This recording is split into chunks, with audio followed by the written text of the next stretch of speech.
We are the change, and the change comes from within.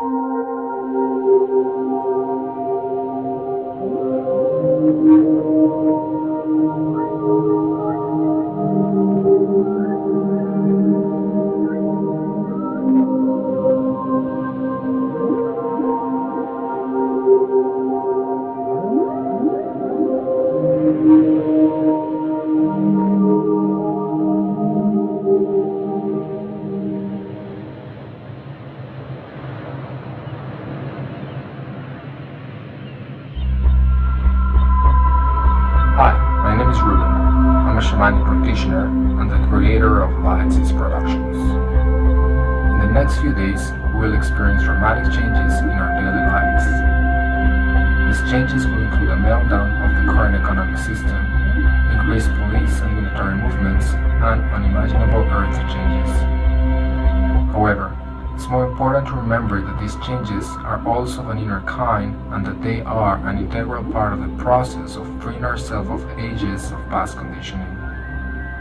These changes will give birth to a new human mind, which will also bring a totally new understanding of our relationship with the universe and the forces that shape our planet. In this video, I will discuss with the astrologer, visionary and author of Light Seeds, St.Clair, the nature of these changes and what we can do to empower ourselves in order to face the unknown. Welcome, please join me.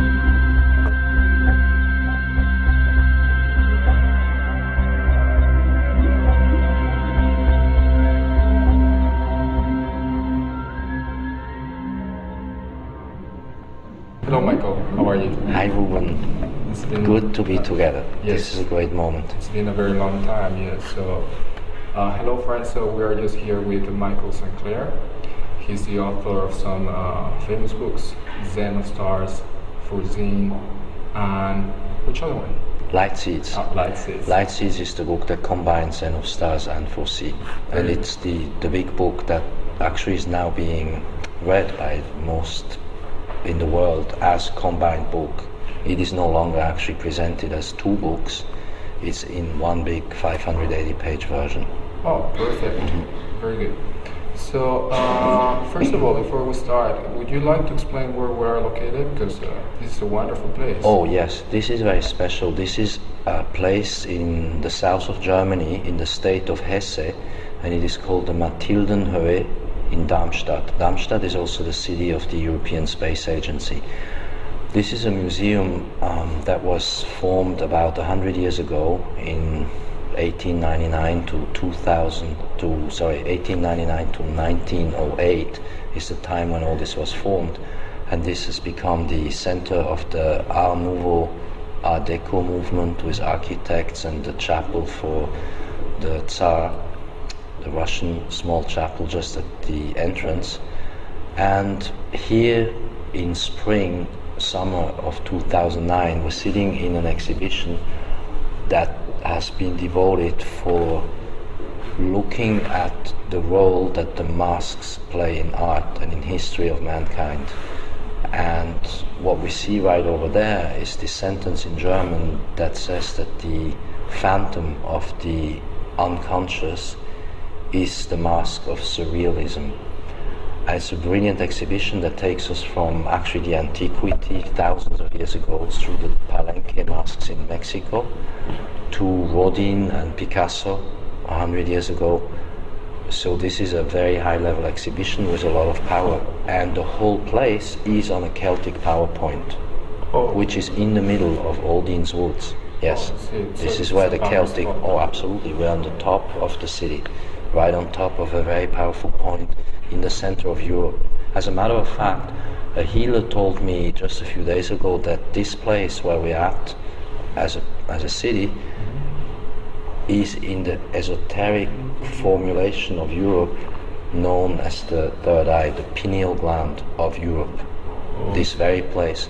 And he was saying to me a few days ago that he was glad to come here to meet and to actually see that I was inside of the European pineal gland, because he can take the European map and construct it to show you all the body functions, in other words, all the chakra points. Wow. Yeah.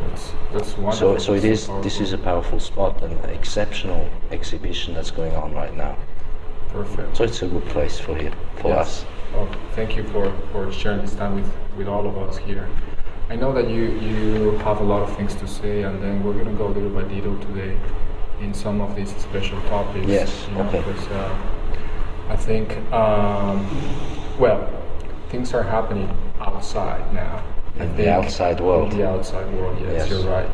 So we see that people are asking what is happening outside. We see that the economy is crashing, is collapsing, that we start having strange weather patterns, airplanes are crashing. Yes. And, there's a lot of problems outside there, So, people have these questions like also where we come from, what is our purpose. So throughout this video, we're going to be discussing and exploring all these subjects. But tell me, what's happening outside there? Okay, now, spring, summer 2009, we are in a very unusual astrological alignment with Jupiter, Chiron, Neptune in Aquarius, and with this opposition, Uranus, Saturn, and Pluto in Capricorn. Anyway, the long and short of it is that we are entering a very tense moment that will last about 6-7 years into, let's say, about 2015 at the very latest.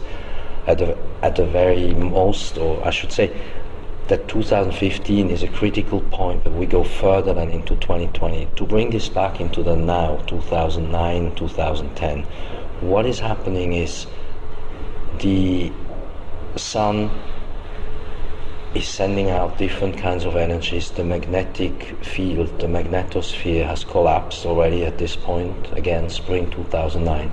The weather is visibly changing. We had spring, summer weather a few days ago. We have now again winter weather. The sea level is rising. Anyone can observe that the sea is coming up, that there are very mysterious waves and patterns forming all over the world. We have had reports in Papua New Guinea, we had reports in the south of France, in the west of France, west of Portugal. In other words, there is a coastal global phenomenon, event in motion, which is a long event that lasts about a year, that is underreported, but that people will feel. Islands will go underwater, new lands will rise, the coasts are being eroded, cities will disappear. This is in progress. In addition to this, there's a slight shifting maybe of the poles. This cannot yet be proven. So anyway, there's a massive climate change going on hand in hand with the magnetic field shift as we're moving through this galactic alignment, which is in October of 2011 and then through December 2012 and then on, as I said, into 2015 and 2020, which is the moment when Saturn goes in line of Pluto in the sign of Capricorn. So what all this means, apart from climate change, in a simultaneous, on time, in the same time phase, is that everything structural, governments, institutions, economy, universities, school, education, everything is folding onto itself and really collapsing. So we see in the outside world that the economy is in the process of disintegrating, which in turn will bring a disintegration and real collapse of the infrastructure and maybe even of the super infrastructure of the globe, of the planet. And this will of course cause in the real world a certain amount of chaos and of uncertainty for the people. Okay. Yeah, well, that's not very nice to hear, though. No, but this is not a problem because that's just the outside world. Because the changes that are happening now are of an inner kind. I've always said in my book too, the earth changes are of an inner kind. Those are inner changes happening in the soul, in the heart, in the mind of mankind. And what goes on outside is actually irrelevant when we think about it deeply. So yes, the economy is collapsing in a way that is not being reported properly. the people and the bankers and the institutions, etc., of course, under the impression, or rather, they report to the people to be under the impression that this is just a phase that lasts maybe for a year or two. This is, of course, complete nonsense and disinformation. This is the end of the economic order and the society as such, at least in the Western world.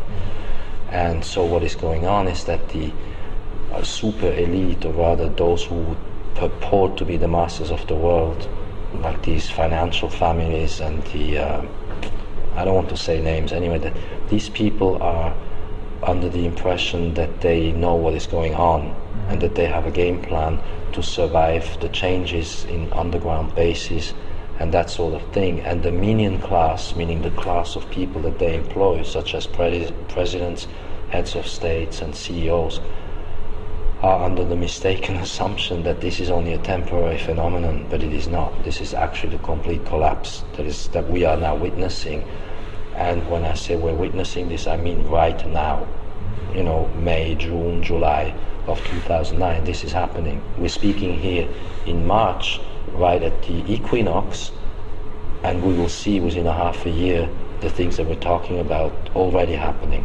So by the time this documentary is being seen, some of it is already past tense. Yes, I would think so, because things are just accelerating very, very, very fast. Yes. And you can see on the news, like, you know, all the time, all these conversations and all these, like, headlines on the economy. But what do you think will be the implications of these, like, economic meltdown on the societal and the social structures? Yes, I understand the question. It's that we have to see this from inside and not from outside. So we have to be prepared to meet this change from a changed attitude. So before I can actually answer the question, I have to say one more thing. We are within the next few months, in 2009, going to come to the point which Krishnamurti called the ending of time. In other words, we will meet the point where everything stops. And so everything that we are, everything that we bring with us past that point is what will be what we have as a reality. This may be very difficult for people to understand, but it is the ending of a certain reality and the stopping of the notion of time. Okay, so what this now means for the economy and what the meltdown of the economy means for people is in a way very dramatic, because it means unemployment, hyperinflation, mass unemployment. I'm talking of millions and tens of millions of people in Europe and in the US and in the Western world basically becoming unemployed, and hyperinflation and the collapse of the currencies, the dollar, the euro, etc. And so what this brings with it is the charge or the obligation for those who want to go through these changes in a positive way to change their whole entire internal makeup of what their life is about, how they want to create economies, how they want to do their work, how they're going to live, how they're going to exist with other people, what relationships they form. I mean, everything about everything is going to change. Okay. So, and then, well, we're talking about the outer world. We're talking about these societal changes, yes, the structures, the economy. But can you, for example, tell me or tell us a little bit about those inner changes and how can we be ready for, well, in order to face the everyday life that is happening to be a little bit challenging? Yes. So, what's the best way to do it? The best way is to become completely self-sufficient and self-responsible, which means we must not rely on the system, any system. In other words, we have to exit the matrix. To exit the system, we have to do this from inside. First of all, inside of us, change of a most radical nature has to happen, which means really changing the whole view of psychological time, how we perceive everything about the known as well as the unknown. We have to now be brave to enter the unknown and forget everything that we know in the past and go into this by deconditioning ourselves from education, from family, from just everything that was past. that's the first rule. So we have to change our inner makeup in order to also become, like I said, self-sufficient and self-responsible, because we cannot rely on any system of any kind, government, schools, universities, economy, banks, you name it. There will be no more system. And so this is a very challenging, as you said, very hard task for those who want to be ahead of the wave, to prepare in a mental way. This is a psychological preparation of what I'm talking about, as well as to some degree so-called spiritual, which means being able to work with the invisible world, with what surrounds us that is unseen, and go into a dialogue with these dimensional shifts that are happening through the transiting of the planets of the galactic alignment 2011, 2012. And then it gets very practical. We have to find places in which to live off the grid with new energies and create partnerships and relationships with very capable people, healers, teachers, engineers, scientists, farmers who know how to deal with the land, how to grow food, how to create entirely new concepts of living in new societies, of creating, in other words, new communities.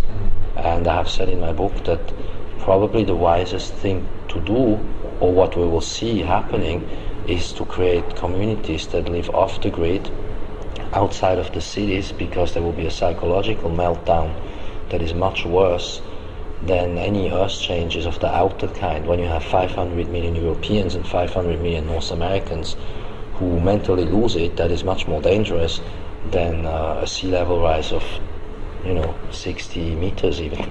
Okay. So you have to prepare inside first, is what I'm saying, and then find friends and group yourself into communities, not just to survive, because it's not about survival, but to create new societies outside of any structure. Yes.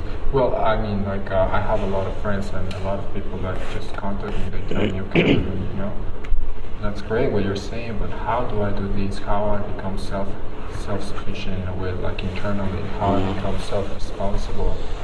Where do I look? It's too difficult. I'm used, I'm used to all these structures. I'm used to, the government taking care of me, my parents deciding what I do, but where do people have to look in order to be self-responsible? I mean, how do they approach? How do they say, okay, well, it's time for me to be self-responsible? Because it seems that in the history that we see here in this museum, right? It's wonderful, but it seems that the human mind has not changed, and we're still in that level of infant, yes, childish, yes, frame of mind. Yes. So, but probably we need to upgrade that system. But how do we do that? How do we become self-responsible? How do we deal with this internal self that sometimes betrayed us? Yes. This is a very, very large question of huge implication. This is really what the book talks about. Okay, we can go through a few of those points. As you said, a new human is emerging, a new mind. So I was saying before, we have to decondition ourselves, go away from everything that we knew, essentially just unload of the mind what we were handed in the past, via family, via schools, via education, via whatever it was, belief systems, all that is finished. This is the end of it. This is the beginning of the new mind. How to do that? This is very hard to say. I think the answer is those who know will know. This cannot be taught. You either know or you don't. So I mean, we will reach a number of people who will understand what we're saying, and the others, I guess they will then learn from maybe watching what we do. But essentially it's a complete psychological transformation and the ability of facing the ending of time. To answer as short as possible to your question, I think we have to be able to live in an impeccable way and to become aware that we are all leaders in ourselves, that we are both teachers and students and leaders of our own, and that we are self-responsible to the point that we are creators, like these artists who built all this, who constructed the art, who made the masks, etc. We are creator gods, maybe even at a point. We are ourselves able to create our life, our surroundings, to manifest our own realities. In other words, what I'm trying to say is that space-time becomes zero as consciousness rises.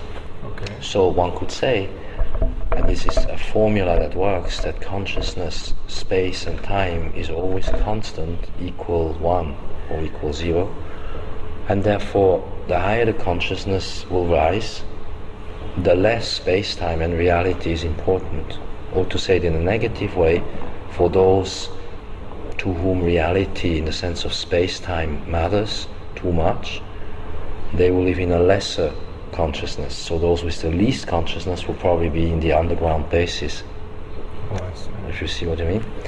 So yes, we have to work on our own consciousness, and that is done in a relationship. Everything is relationship. We have to do it with, say, with the stars, with the planet, with the nature, with what surrounds us.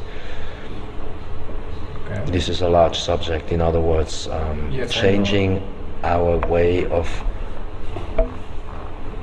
perception of the world and of ourselves. And I think the most important thing is to stop thinking. We have to turn off thought and use thought only for when thought is needed. Thought is like an instrument, like a pen or like a camera, and you use it when you need to use it, and other than that you switch it off and you live from the center brain, the pineal gland, or even from the back of the mind where the seeing begins. This means seeing will replace thinking. Okay. That's the answer actually to your question. No, that's very deep. Very deep indeed. For example, like now you're talking about like what's going within, but how do you see the role of fear in all this process of becoming aware and of seeing? Because it seems that sometimes we're unable to see because we're immersed in this state of fear.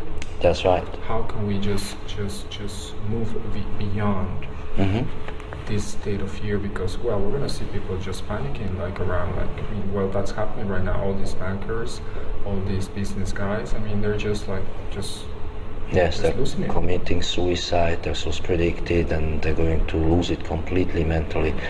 You're right. The first advice is to use your intuition. I think that's the most simplest advice, that you must use your intuition, act from your heart, listen to your feelings, and not what thought is telling you. Then the secondary level is to be fearless. How to be fearless is precisely to use your intuition. I don't know if that makes sense. And then the rest of the things that we discussed briefly about creating communities or using gold, of course, instead of the worst as paper currencies, and how to move together in communities off the grid, creating all that. That's kind of tactical advice or tactical matters that is, for each one to choose for themselves the way they feel they want to live their lives. What's important is that people do what they like to do. We have to do what we're best at. Okay? Most people go to work in the morning to do silly jobs for nothing. All this has to change. You have to do what you like to do. We have to do what we're best at and be the best at what we do, if that makes sense. And then the rest comes from this combination of using the intuition, listening to the inner guidance, to the invisible world that surrounds us, maybe also be in dialogue with these energies that are coming in, take advice from them, from ourselves. And with all that comes a fearlessness that is just from a center, from acting in calm and peace, and not actually focusing on what goes on outside. It doesn't matter if the banks collapse. I mean, these economies were never real to begin with. This was all illusion. So this is sort of a Zen practice that everyone has to do for themselves. It may take quite some energy and effort and time to invest in a new learning. The new mind develops over so-called time, but you can do it instantly. The point I'm trying to make is this psychological time equal fear type equation will go away, because you can, from a moment to the next, decide that you want to change from within. Are you saying that we are trapped within the system? I mean, the human mind system? Yes, we're trapped in the matrix, of course. or what James of WingMakers calls the human mind system, and G, God, soul complex, etc. Yes. Anyway, yes, that story I can quickly summarize for those who have not followed James, although we're building, of course, on Krishnamurti and James of WingMakers, as those who know us know. Essentially, we're living in a matrix, in a surreality that was imposed upon this planet, and some of it even on top of the whole solar system, by forces from a long, long time ago, whose intention was essentially to control this planet. And so we have to now free ourselves from all of that from within. It is not by focusing on the system and complaining on things outside that we're going to solve all this. We're only going to make it from inside by changing our own ways, switch off thought, use the intuition, be fearless, and do what you're best at, or do what you like to do. And then the rest comes about. New economies, new microeconomies, new little societies, communities, new technologies, all that will follow. I mean, we are going to go through 5, 6, maybe 10 years, really 12 years even, of some tough times in the outside world. I mean, there's no doubt. But that's irrelevant. Behind that time, 2020, comes a brand new realization of where we're going. Oh, I see. Well, the implications that you're saying that there are forces beyond what we perceive, they're huge. I mean, yes. I think we are completely unaware of these forces. And can you elaborate a little bit more? Just tell us what you know about this, because I know this is yes. a huge subject. Yes, it is big subjects. But I think will be interesting and important to mention something, because, well, this is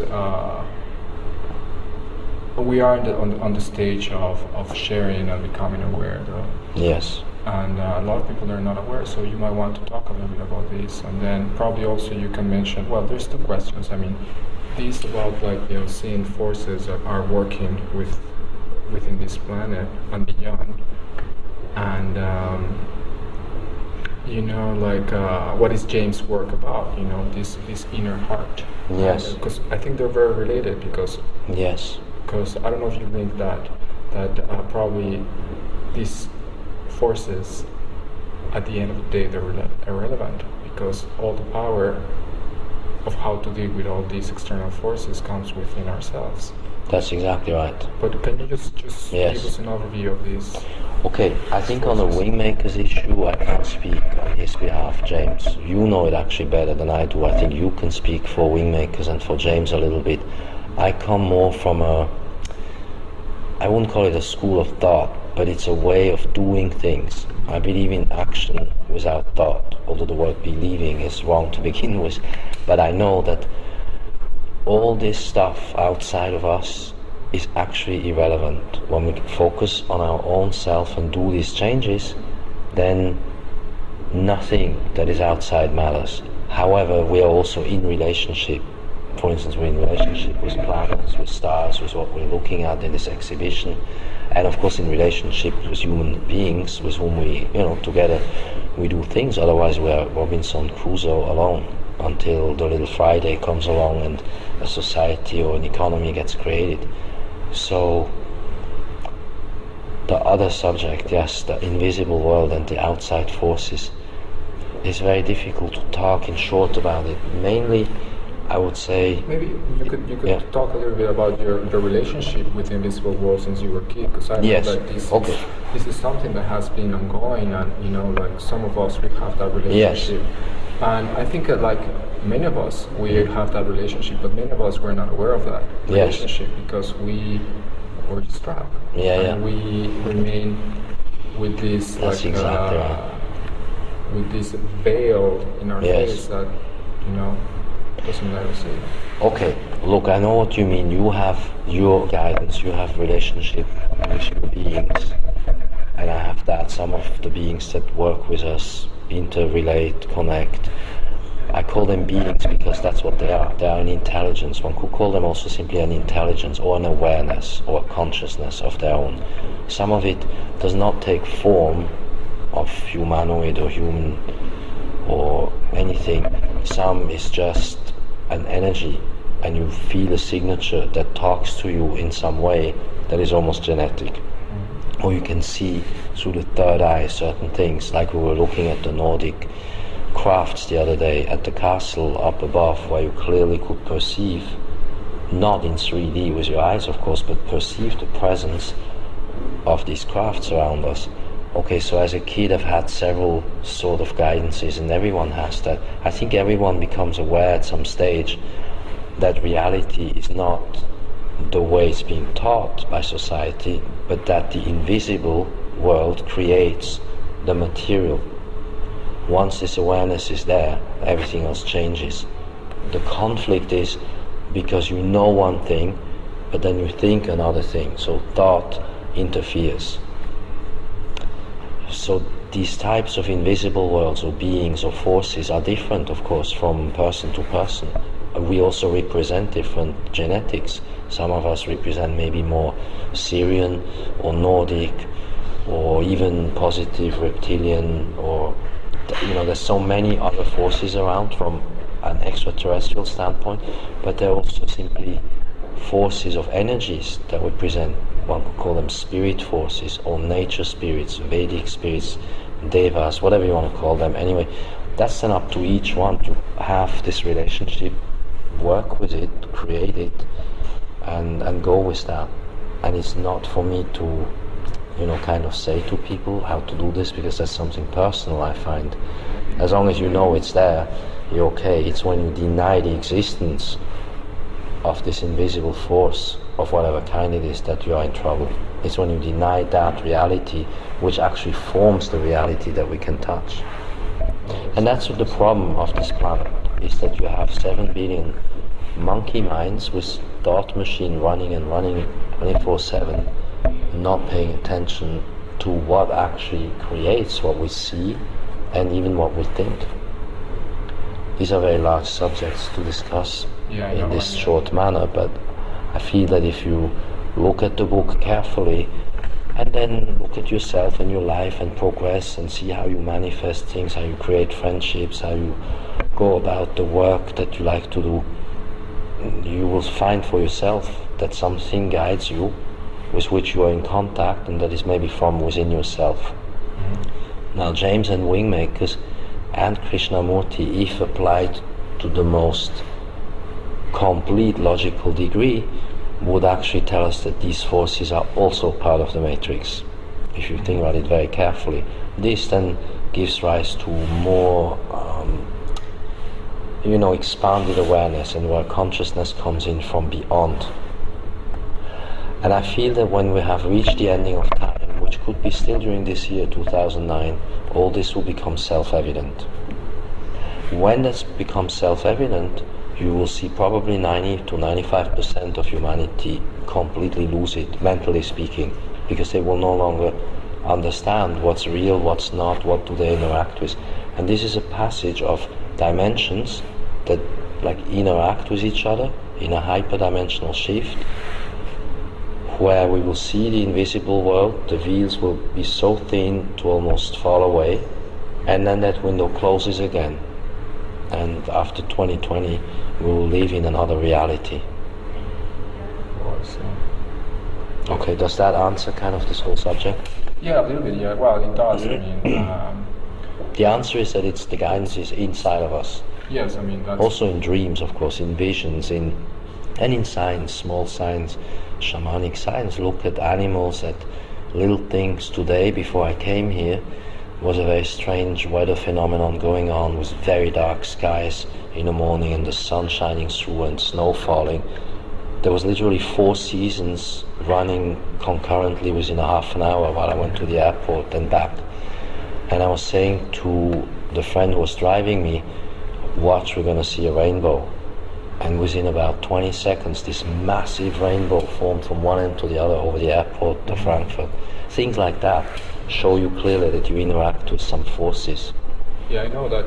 And that in itself is then a sign of complete validation of what you're about, Yes, I know, yeah. It's very powerful what is happening around. And it's becoming more and more. What I'm trying to say is there's an acceleration of all of this now. During 2009, 10, July 2010, when we go through the cross, of the astrological alignment of the planets. Then into 2020, really, we're looking at 10 years, a whole decade of really accelerated phenomena of all kinds. So that leads me to the next question. So, and a lot of people would like to know your feedback on we're safe. I mean, I know that Yes. the best place to be safe, sorry, is within your own self, Yes, within it's your heart. the heart. But, I mean, within this physical reality, in this planet, you know, Yes, yes. I mean, where is safe? To be honest, okay, really honest, clear cut, I don't know is the fair, correct answer. If I pretend to sit here and tell you where is safe, I will make a vast mistake. So I have to tell you, going in, nothing is safe and everything is safe. Yes. Again, the higher the consciousness, the less space-time matters. So one can say, on the one hand, we can raise our consciousness in such a way that we can make happen the safe place, physically speaking, in space-time. But of course we have to know certain rules, like obviously as the water level rises, as the poles melt, the winds change and the shifting of the magnetosphere is happening, any coastal lines are unsafe. So you have to move away from the coast if you want to physically be able to create a new community for at least a while. It doesn't need to be long, maybe 1 or 2 years until these phenomena die down again and the water recedes. So where is safe is more likely in higher altitudes and in zones of what I call little or no human activity. That would be so-called super safe.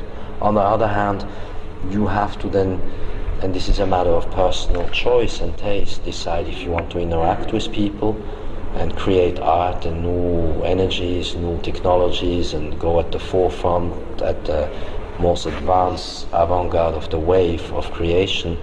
And so we'll have to stay creative. And so the safest place actually is to be creative. Geographically speaking, this is difficult to say, and I shouldn't say it, but it is obvious and logical. I think everybody can look at the maps and study. And then I think the safest place, geographically speaking, is the place to which you will be feeling guided to go to or to be at. And then I want to say one more thing, which may sound very harsh, but it's not meant in a bad way. You know, maybe during all these changes, a lot of human beings and animals and plants will simply pass to another dimension, and maybe that is the way it's meant to be. Or as you said the other day, we were talking about this at this meeting that we had with our friends and some clients. You said in Japan, one says, it's the way it is supposed to be. What was the word in Japanese? I think it's like shogunai. Shogunai? Yes. Yes. So you know that there is a certain element, I don't mean this in a fatalistic way, but certain things are not in our control. And we have to learn that that's okay. We are not in control, really, of anything. We're in control of our own being, and that's where we should be. So that is again a shift of mentality, of a complete change of how we perceive reality. I know that there are some school of thoughts that they mention, okay, you should go here up in the north, or go into the south, or go into the east, or go into the Yes. west. Do you want to talk a little bit about that? Yes, I'm going to answer this point. There is a discussion going on now that due to the pole shift of maybe up to 30 degrees, it would be better to be up above 65-degree North Arctic Circle. But that whole story, friends of mine and I have looked into this deeply for many years and discussed it in a way that Krishnamurti would call the thinking together, which is what we're doing here. And we feel, and I feel personally, that this is a red herring. In other words, it is a disinformation of itself, and in and of itself, an untruth. I am not saying there will not be shifts. There will be obviously huge, dramatic climate changes and earth changes and earthquakes and sea level rise and all that stuff that we discussed.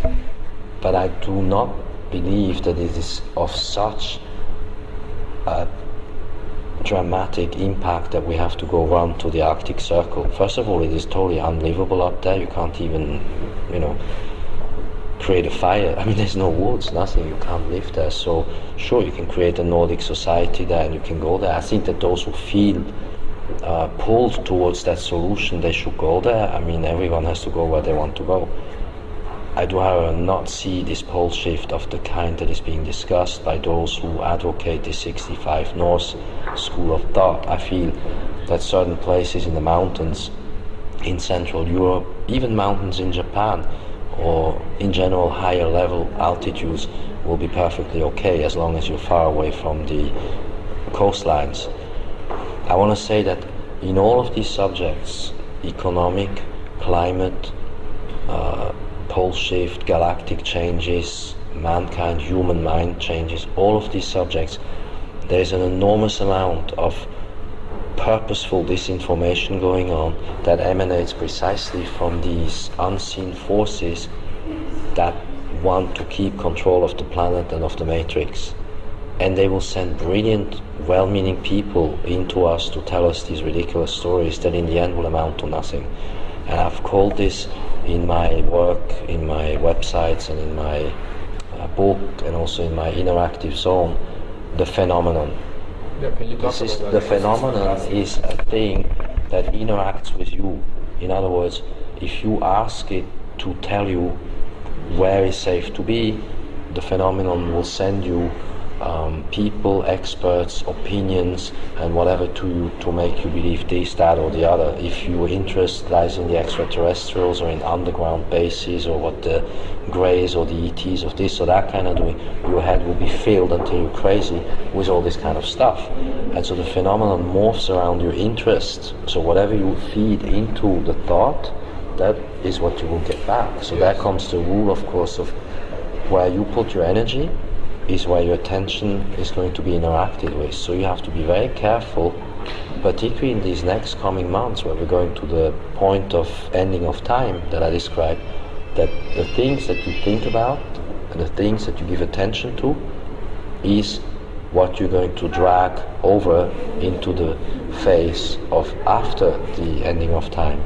So you have to be very, very careful what you think about, what you wish for, how you speak, what you manifest, etc., because that will happen at an accelerated rate. Yeah, I think you're very, very right. So anyway, sorry, just to say the 65 North thing, I feel is a disinformation. Yeah. I am not saying, again, that there are no changes. Of course there can be massive changes, but the answer to this cannot possibly be run for 65 North, which in and by itself is a form of fear. And you will find that everything that is being given to us in terms of information and disinformation of any kind, whether it's climate, economy, society, politics, is always to be looked at in a way of, does it trigger fear? Does it have to do with the concept of fear and conflict?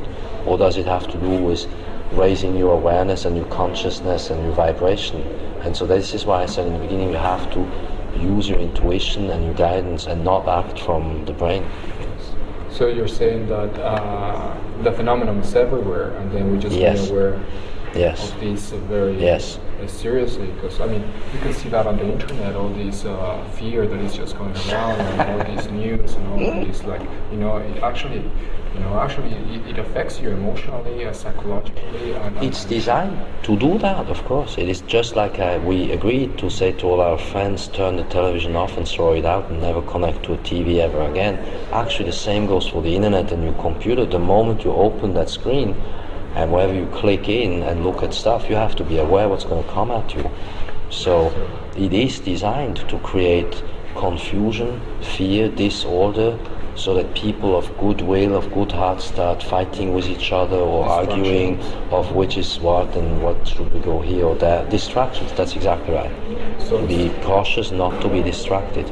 So instead of us just focus our energy within ourselves and see within this energetic heart, we are just playing around in all this internet zone and forgetting what is really essential. Yes, that's exactly right. You have to be really careful that you use the time that's allotted to you, psychological time as well as your life, in a in an appropriate manner.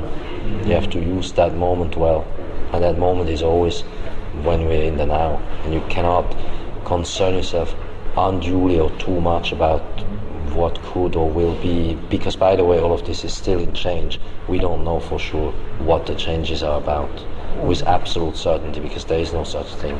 Well, you think that some of these changes would bring technological changes? Sure. I mean, like in our technology, the energy, probably free energy. Yes. And what do you know about this? Well, there is a scientist that has developed batteries that will be able to take you off the grid. There will be new forms of usage of energy in such a way that we can actually go off of the grid and still function, partly with solar energy and wind energy, but completely new other kinds of energy forms that are free are going to come into play. They're not really free, they have to be yet still created and then manufactured and distributed, etc. But they will certainly free us up in the sense of being able to go away from the system.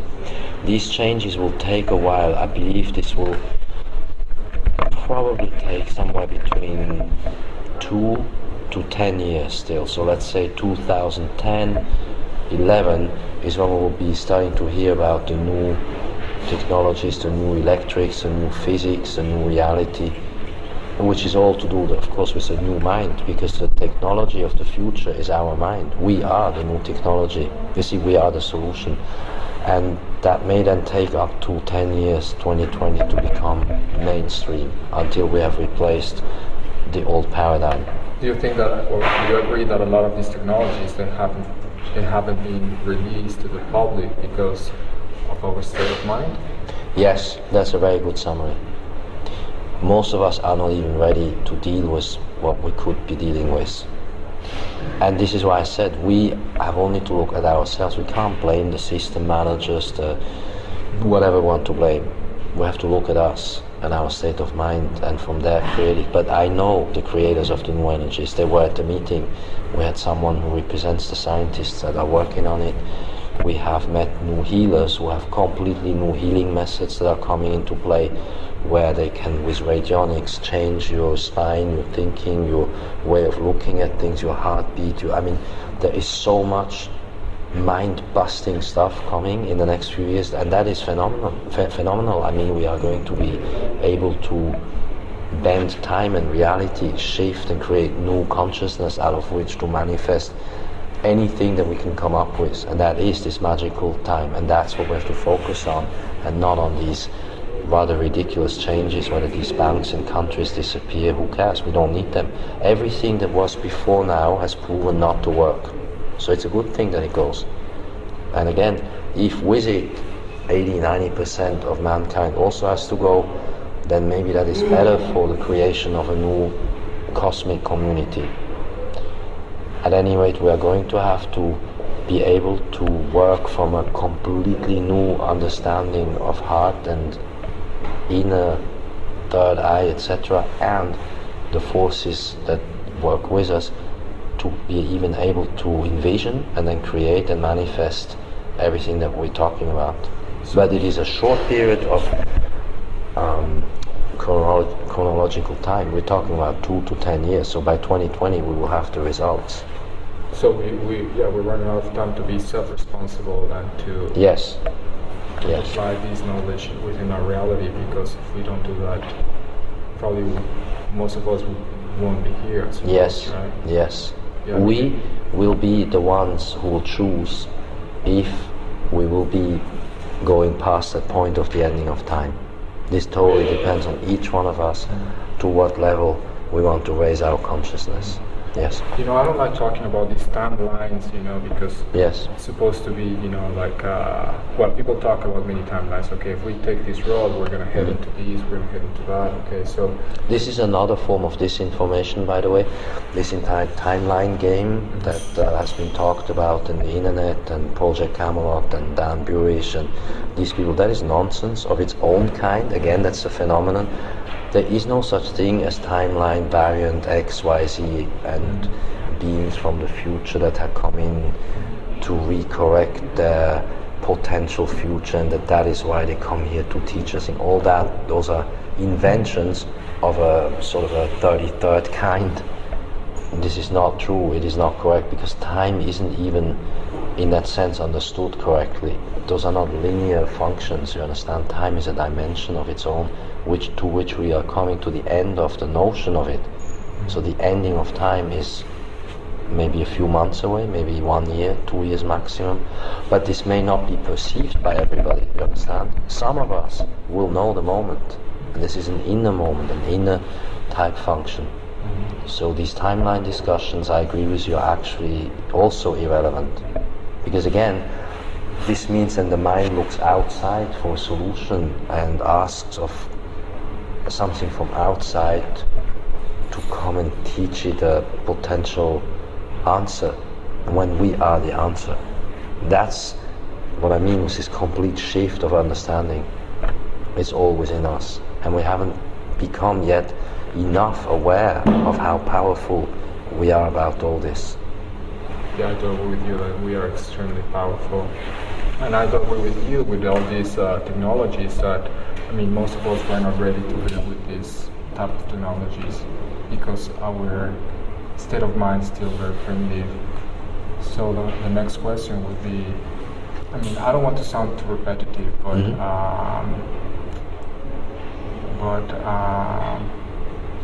let me think this carefully. So, I mean, what about love? You know, what about like love in this? I mean, because this is an intelligence. So yes, I mean, and where does love this is its own intelligence. It's a good question. Where does this fit? Well, it's coming from the heart. We have to open the heart. It's an inner heart opening that has to happen in order to be able to even embrace all this. Because as you said, the state of mind of mankind is so primitive and literally monkey-like. This is why I speak of monkey minds.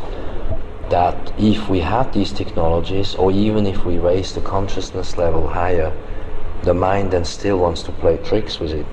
I will probably be unable to even do with our mind in the state it is now what we're supposed to do later. So what you're talking about is a form of intelligence. It is actually intelligence, which in itself is again perception. So it's all the same.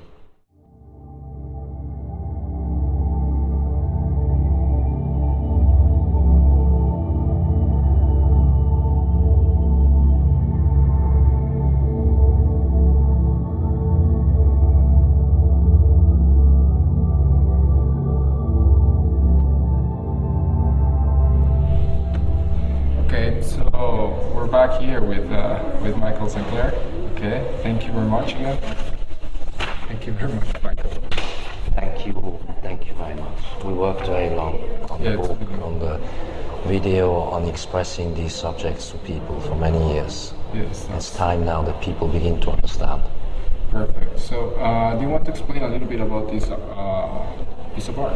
Oh, this mask, yes. It is a double mask by the Italian symbolist Alfredo Bild, and it shows simply two faces of one being, and it is called Proud Character, Beautiful Soul, or Gentle Soul.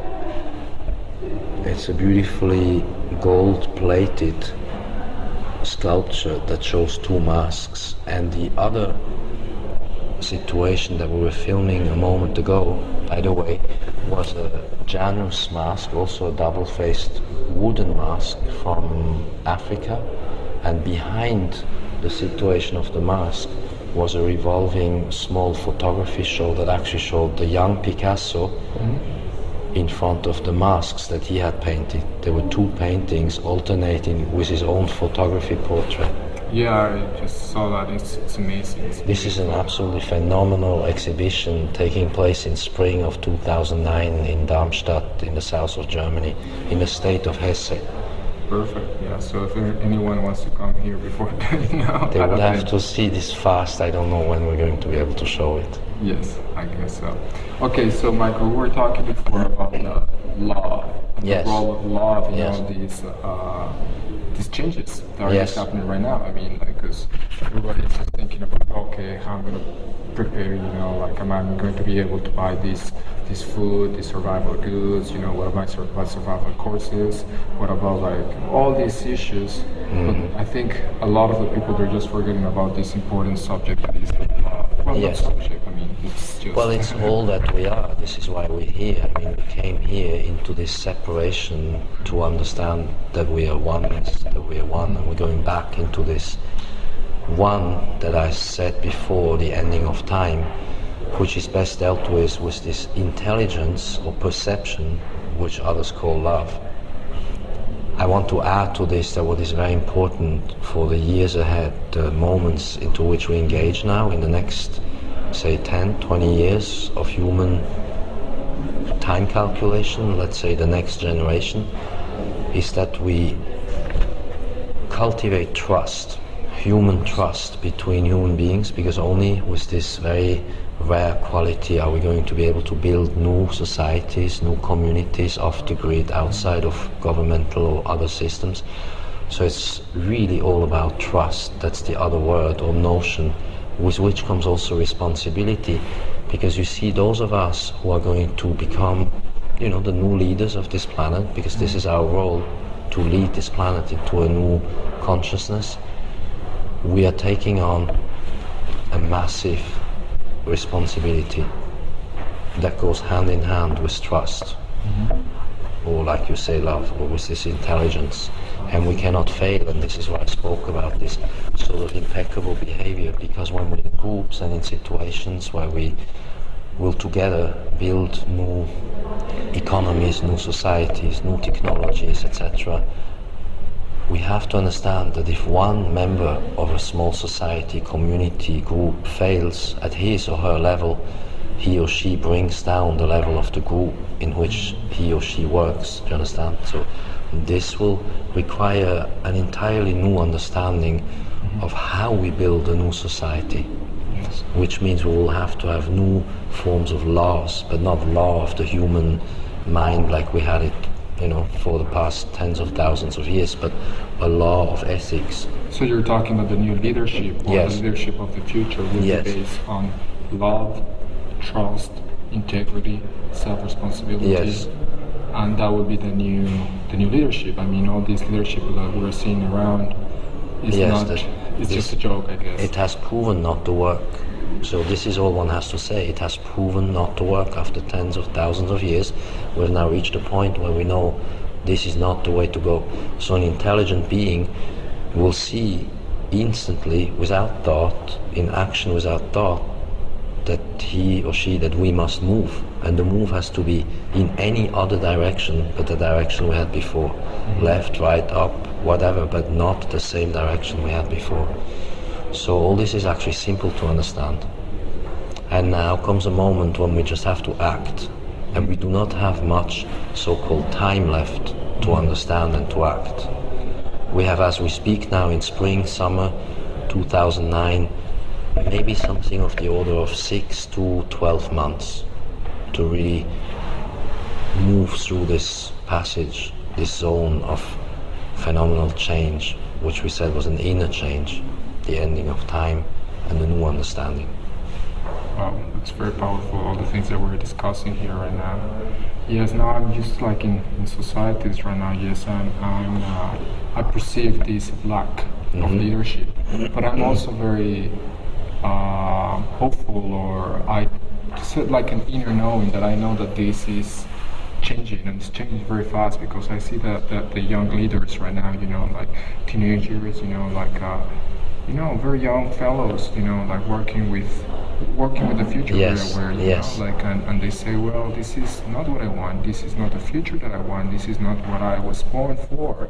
I was born for the cleansing, for cleaning this planet and for build. So, and then we go back to the point at the beginning of the video that we were just discussing about like being co-creative or create like our future in a proactive and positive way. Yes. So that's amazing. Can you talk a little bit about what you know about these young leaders of the children of the future, about the indigo children, the crystal, These indigo children that are right around us here now, looking at these artworks and actually drawing them as they were sitting here. And then there are even younger ones, let's say born in the mid-90s. They are now about 12 to 15 years old. they come into their 20s, just as we're moving through the most critical passage of the changes. They have come here with an understanding from their own past lives of who they are. They are time travelers. We are all time travelers, and they understand they're here to enact change, and we have to cooperate with them and listen to what they have to say. They understand it at a genetic level, minus thought. They know what the next steps are, and they're probably amazed to see this world in which we live completely disintegrating due to a lack of understanding of what the planet is about, the sharing of resources is about. I mean, they know the way ahead at a genetic level. This does not mean we wait for them to do the job. We have to do it together in cooperation. Is this a time travel technology? I mean, like, I don't know, it sounds like Yes. like you mentioned something about time travel. Yes. I mean, do you want to go a little bit into Yes, that? sure. The time travel technology is in us, in ourselves. We are the time traveler. All we have to remember is who we are, where we came from, that as a group of beings we came from the stars and are in this cosmos together to co-create, also with other beings, even with Nordics, Syrians, extraterrestrial. We're all under the same, or within the same cosmos, intelligence. We're in the same awareness and consciousness. Well, I had this... And so we co-create from inside, in the sense of that we create the consciousness and the consciousness creates us. It's all one. I was explaining to you before, okay, the higher the consciousness, the less the reality of space-time matters. And that's what we create from inside. And these younger people, they kind of know. They don't know in the sense that they could explain, they don't know intellectually, they just will do it. So we will create again. They're just beautiful activate art. and they Yes, just they do activate. it without really thinking about it, or just like... That's right. Oh, I see, this is... We cannot think. This is not a matter of thought process. We cannot go through this by going into the known. This which we knew, and all of thought, everything that the mind can produce, is always based on the known. And we have to understand that we must move into the unknown. So that's evidently, obviously, always new. So everything that we have known, that we use as the known, cannot function, has proven not to work. So all the solutions that we must find are by definition the unknown. But the human being, the mind, is afraid of the unknown. Yes. So what we have to do is, as I explained,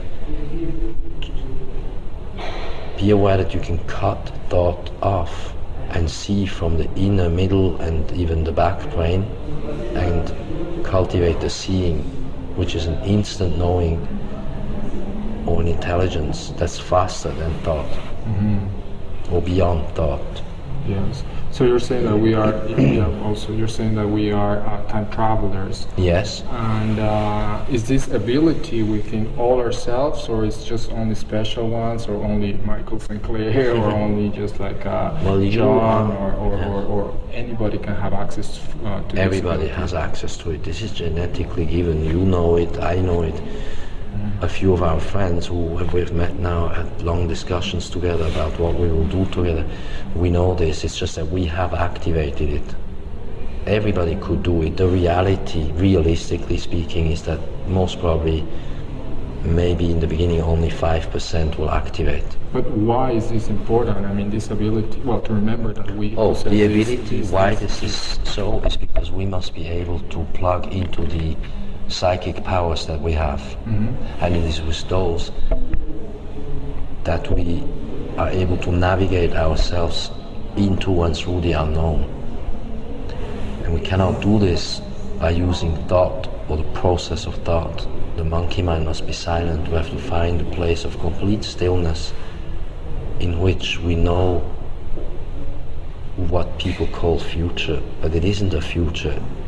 It's just the direction, the movement of what we're doing. Okay.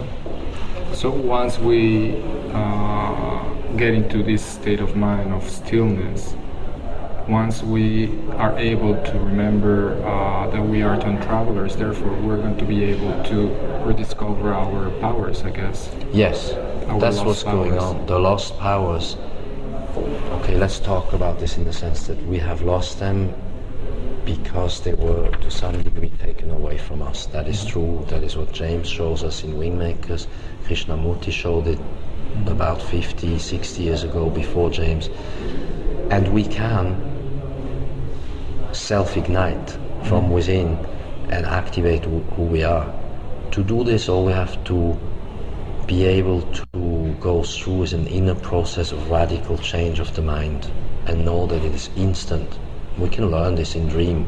You can, for instance, before you sleep, ask your guidance or the beings that you're in touch with, if you have beings that guide you, to activate in your dream, in your sleep, all the powers that you once had, genetically speaking. Become aware that you are a master of time or of light, in a sense that you know the integrality, the totality of all of your lives, past, present, and so-called future, and that you are one arc of movement. So this is and what... then you see the sense of why you're here and what you're doing in this incarnation and others. And you integrate the groupings of other people that you once were and will be into one. So this is... yes, I understand. This is something that the Toltecs knew to some degree. The Egyptians knew. Many ancient civilizations knew it. The Lemurians, the Atlanteans knew it. This has been over the last, say, 4,000 or 5,000 years completely cut out of the genetics. With these latent psychic powers that we activate, we also must become aware of how to heal ourselves from suffering, from trauma of being here on this planet, and be able to heal ourselves to the point genetically that we can live again longer lives. We are constructed to live 400 or 500 years. We are unfortunately genetically reduced now to live maybe 80, 90 years. This can change. As we go through the stoppage, the ending of time, we will be able, in terms of healthcare, in terms of genetic re-engineering of our own inner self, with radionics, with new medical breakthroughs, we will actually be activating ourselves to live longer lives in a healthy state. We will discover new ways of eating, new ways of using water, how we can transform water into a healthy water. Right now we are drinking waters that are polluted and poisoned, with all these chemical ingredients that are everywhere in the cities. We have to find a new water that exists that will keep us ageless and timeless for maybe 200 years. This will happen. And the kids, the new indigos, crystals, etc., they have an inherent knowledge. They come as souls into this realm knowing certain things. This is why I said we have to work together with the new scientists, and the scientists who know and who have worked in black projects and secret operations need to come forward and show what is available, because it is all there. All these sciences exist. They have been tested out, they work, and they are hidden and suppressed at the moment, but not for very long. In about 1 to 2 years, in 2010, 11, already we will hear from so-called whistleblowers, but they're just scientists who will become aware of their responsibility, what we talked about before, the trust, the responsibility, the impeccable behavior. They will become aware that what they're working on must be handed to mankind. So I'm asking for the 3rd time in 3 years, since 2006, that they come forward and show what is available and are brave enough to simply put it on the table and share it with the world. Well, that's a very powerful statement. I suppose they will come forward sooner or later. Yes, they are already in the process of coming forward. There are scientists working on breakthroughs that I cannot talk about because they involve clients of mine. It is known that we can find a better water, that we can find other ways of healing ourselves with radionics and so on, and the new energies, and all of this is around. It is just that most of these scientists have been working for governments in defense programs and military programs of all kinds and of all nations. I don't want to point fingers to a particular group. That's not the point here. The point here now is that they come together from whichever language and culture they are, and trust that there are people like you and me and our friends and clients around who are going to go ahead and enact these things, and they need to realize it's okay to show what they know, and there is nothing wrong with spilling the beans and showing the secrets. It's not secret, it belongs to mankind. They have to show, they owe it morally, ethically, to show to the world what is being worked on. And they have to be brave enough and fearless, like we discussed, and use their intuition to know this is the right action, the right thing to do without thinking. Well, I think also comes into the right timing. Yes. I think time is very important, especially when you're talking about bringing forward certain knowledge. I mean, because as we talked before, probably we are still not ready for some of these technological. We are to some degree ready. It's just that it's accelerated now. We have, like I said, very little time, maybe 1 to 2 more years. So yes, you're right in the sense that the majority of planet Earth is not ready. But we're not addressing ourselves to them. We're addressing ourselves to the new, younger people who are leaders of their own self. By leaders, I mean they know how to lead their own lives. It's not about leaders who will have followers. That's not what we're talking about. This is old paradigm. And I'm talking to those who know what we speak of. We're using light-encoded words, light language, light seeds. We all are light seeds. All these friends of ours are seeds of light. And we are ready for this internally in 2009. And it will happen as we go into 2011, 15, 2020. We will see all this happening. So I ask people to be optimistic and confident even through these apparently dramatic and traumatic changes that on the physical level we will see. And I'm saying just one more time, remember that the consciousness that you raise yourself with that makes the reality of space-time irrelevant. And therefore what happens in terms of changes outside that seem negative is not important. Don't focus on that. Focus only on what you can do to change your own world, of which you are the center, and from there on you have others that do the same, and together you create groups, that create networks, that create a web of life. And that is the new society. Based on inspiration, I suppose. Yes, that's what we were talking about in these meetings, and I know for sure we have at least 24 people, 20 friends who are at work on this throughout the whole world in at least 4 continents. Oh, this is great, Michael. Okay. It's a time for action now. The main thing that people must understand, like James said, the time for acquiring knowledge, for blaming others, for studying conspiracies of all sorts is over. This is irrelevant. It's only action. At this point, it's practically speaking free for all action. Do what's right. And people who see us, they know what we're talking about. Yeah, I'm very positive about this. Yes, I know you've been working on it. These new developments, because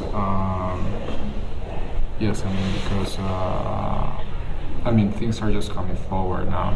Like all these new developments, these technologies, people organizing themselves in small communities. You have people at Finhorn, South America, Asia, many other places. People are very active about this, and I think that how is our state of mind is going to be very important of how we deal with the changes ahead. So as we were just discussing. Yes, you have to be brave, and there are many groups around, like you said, in the world who quietly work on these issues. They lack maybe funding in the sense of resources, and that's something we have to work together with each other on creating new resources. And the resource of exchange, the new barter mechanism, is going to be gold, which is why I repeat one more time in front of the gold statue mask here that you are best advised to work on creating resources with gold and use that as the resource of barter mechanism, because you cannot count on any more currency. You will see the death of the dollar within 6 months, the death of the euro and other currencies within maybe as little as 2 years. So you have to switch over and create the resource mechanisms to create your own economies and your own solutions. Technology, energy, education, healthcare, all of it. Yes. So let's I think yes, we can talk about this issue about like new economies and the gold and everything probably in we're going into each subject one by one. We'll look at the solution.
So thank you again for just being here with us. And now we just changed the setting to another different location, close to the museum. And we were discussing before a little bit about the economy and the new economies and how they're going to be how they're going to be working and what are they going to be based on. So if you can tell us a little bit about some of your thoughts on the economy initially. Okay, so as we are now well into 2009, by the time this will be seen, getting closer even to 2010, it's becoming clear to everybody that most people, 90% of the system managers, banks, economists, people, normal human beings who have jobs, will realize that everybody is under this fake impression that the so-called recession and downturn in economy, which we had predicted years ago, 6-7 years ago in my previous books we discussed this, is not just a recession or a depression. None of the events in the past in economy can ever compare to what is going on now and in the next 2 years, because what is happening is that the currencies are losing their value, that the Federal Reserve, that is owned by the major families around the world, Committee of the 300 or whatever you want to call these so-called controllers, are realizing on the whole that the currencies lose their value. The Federal Reserve has been formed in 1913 in an aspect, astrologically speaking, which by now, 2009, 2010, shows that the institution Federal Reserve is transforming itself. At the moment as we record this, they're basically buying their own paper. In other words, they refinance their own debt by creating more debt, and with inflation even more debt, and with hyperinflation it then veers completely out of control. But it is not comparable to the 1929 or 30 situation. A lot of people are under this false impression that there are comparisons here to be made, so I want to explain that what is happening now is terminal as far as the economy, the currencies, the central banking is concerned. I used to call this reptilian central banking, because what is happening now is that we see a transfer of resources from the old paradigm into the new paradigm. This comes, of course, with extreme drama.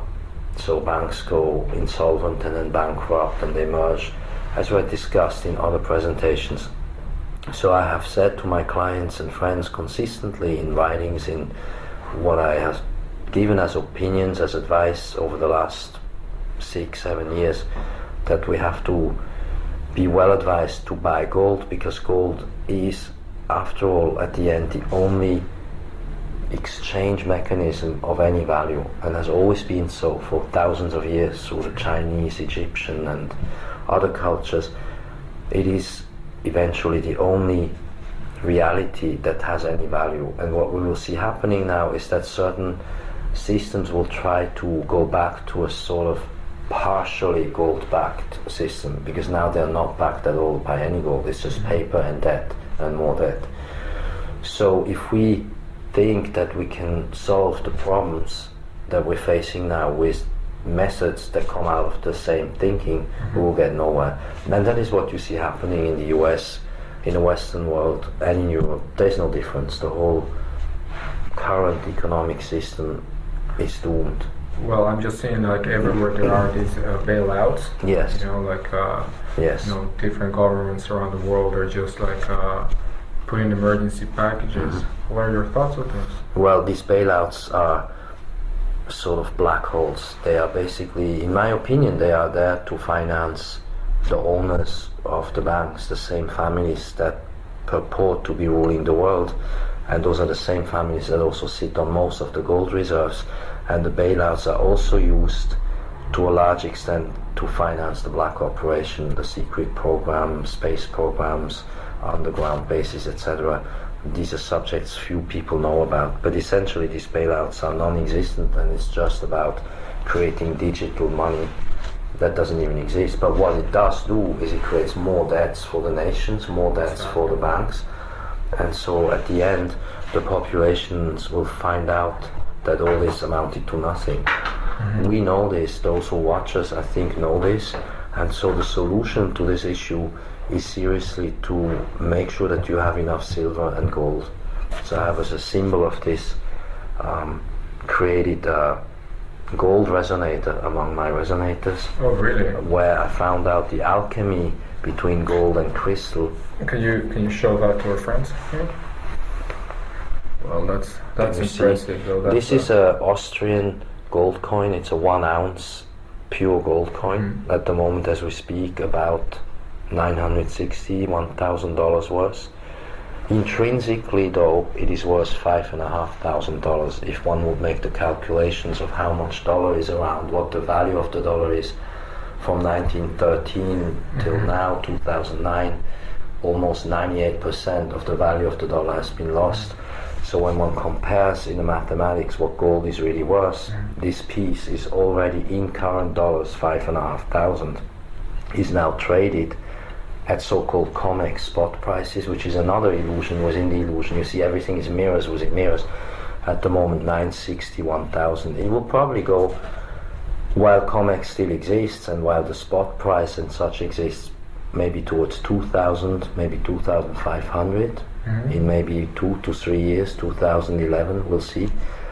At any rate, it is not even intelligent to measure gold against dollars or against euro, because that is taking into account an illusory currency that in and by itself is nothing but paper. So your pronunciation would be that the gold will rise? Gold will double once again. I had said in 2003, as you know, that gold will triple. You remember that? When it was at 300, it's now at 900, so we went through this stage. It will double once more, it'll be 800 and then more. Only at some point the illusion will come to an end, in the sense that we will know that the currencies have no value. They will buy nothing. Whereas silver and gold have intrinsic value. Silver is a bit different from gold, because silver is also used for industrial purposes, whereas gold is both currency and commodity. Okay? Then there is one more thing that I want people to understand, that this gold has its own alchemical value. Oh, really? So here we talk more about these magical, quantum physical, alchemical issues. And when you put gold and crystal together, some very powerful things happen around you. You can hold it and feel what it is. It's just powerful. This is completely powerful. This is just amazing. It's beautiful. And then we also know that we can use white powder gold for health purposes. So gold has a value inherent in the alchemy that is beyond any price. It can't be numbered in figures. You understand? So yes, the advice has always been consistently to have gold and to create your own gold economy and your resources, which is what we had talked previously about. So anyway, I then started including this in the creation of my resonators with crystals, which we can talk later about, what this is about and how this creates an energy field around you that creates prosperity, that ultimately creates a form of success without having to depend on the system, on banks, on governments, on all the stuff that surrounds us still. Well, that's very powerful. So Michael, can you just go like a little bit just on this topic on how has, I mean, because nowadays I just see, the price of gold, but it doesn't really reflect the true value of gold. Yes. Can you just talk a little bit about that, how in a way the value of gold hasn't been really, I mean, the real price of gold has been suppressed in a way. So. Yes, well, the gold price is manipulated because the families who control the gold and who control the central banks and some of the bigger banks are the same people. And so of course they're trying to keep it as low as possible, to buy as much as possible, because they know that they will use gold partially to back their new currencies. So the game is to create yet a new currency, which is a fool's game in its own. It's another mirror, or like these Russian dolls put in each other. They will amount to yet another illusion. But the gold itself, they know, is worth much more. They hide this from the people and try with all sorts of tricks and disinformation to dissuade you from buying and owning gold. So you have to keep this in mind in your considerations and think about why that is so, and why therefore it's to your advantage in the long run to have gold and not to keep your resources in paper money. So the gold value is suppressed, so in order that they themselves can buy it still at lower prices. The problem is that if all the gold trades that are going through in the futures exchanges would demand delivery of physical gold, there wouldn't be enough gold in the COMEX, and COMEX would collapse. But are we running out of gold on the planet? No, there is gold, of course there is gold. It's hoarded by the families that rule the system.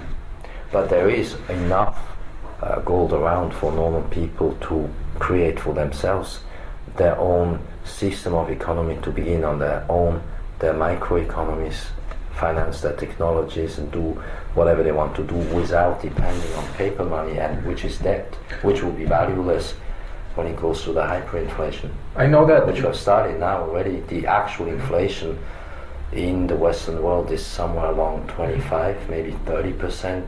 Of course, this is hidden and we're being told completely wrong figures. It's the same with unemployment. This all goes hand in hand. So anyway, I just wanted to point out the solution is very seriously gold.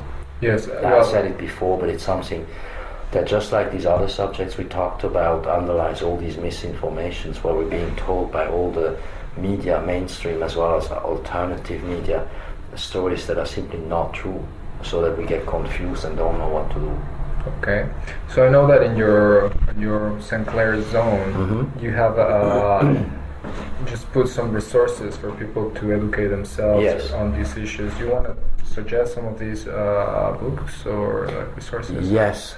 The best thing is that people go onto my website and from there be guided through my websites to do their own studies and find the answers for themselves. It's never good that a person should become like a teacher or say an opinion or positive suggestions or advice. It's better that people educate themselves. So on my website there are several entry points into economic subjects. I have actually an economical website that is called gold.lightseeds.com that is devoted only to gold and to trading gold. I see. And in that zone that I have, which is more private access only for friends, whom we call the people that do the Light Seeds meetings, like we had here just a few days ago, we go into much more depth with a lot of resources where people can educate themselves, find out where, how to buy their gold, how to store it, etc. And then the next step is to create our own societies out of this. Okay, that's very good. So, well, just changing a little bit the topic, or just maybe a little bit just related. You mentioned about passage 11. Where does his name came about? Because I remember reading this other book of you like long time ago. That people might not be aware of this situation, but Michael has been around for a very long time. So I mean, of course you've published Light Seeds, then of Stars, and Passage to Peace, and Atlantis Foreseen and Atlantis Oracle. Do you want to talk a little bit about your first two books? Yes. I mean, the Atlantis Oracle and Passage to Peace. Yes. Okay, let's go back a step. When I began all this about 12 years ago, I wrote a book about Atlantean astrology because I remember vaguely, not in detail, the Atlantean life I had where I used to do the crystals, but those were large domed crystals with antennas for receiving and sending messages and ships and starcrafts and stuff like that. We had our own astrology, much of which is now forgotten, like we forgot practically everything. And Passage to Peace and Atlantis Oracle were books that dealt essentially with astrology, with finding our way through calculations of time, space, and predictions and things of that sort. The books were relatively complex and sort of interesting only for people interested in astrology. I had taken advice from friends, and it became clear that this knowledge had to be made available in a vaster way. So the books got reshuffled, compressed, re-edited, rewritten, etc., and came out in the form of Zen of Stars and its sequel, Foreseen. Foreseen is more of a hyperdimensional reality type of science fiction, a lot of which though is going to be shown to be true, particularly the economy subjects we just discussed, the debt system, the families that collapse, that rule the banks, etc., the central banking. Anyway, then we put Zen of Stars and Foreseen into one book and condensed it some more, and this then became the book that is now the one that is published and that most people actually take, which is Light Seeds. So Light Seeds in a way is a condensation and summary of everything, of Atlantis Oracle, Passage to Peace, Zen of Stars and Foreseen. Okay, so if people are interested, Light Seeds is the one book that has it all. But it is available in 3 pieces, like a trilogy: Zen of Stars Part 1, Zen of Stars Part 2, and Foreseen. Wow, that's impressive. And in the version of Light Seeds, there is a short passage about 1 chapter about the resonators and what these instruments can do when used by a mind that is able to cut through everything like this crystal can. So what can you do with this? Well, what I found out is that as I was myself under a lot of psychic attacks during the publications of these books, I figured out that if I use crystals around me, it creates an orgone field and a shield around me that at least protects from incoming entities, darker entities, psychic attacks and stuff of that sort.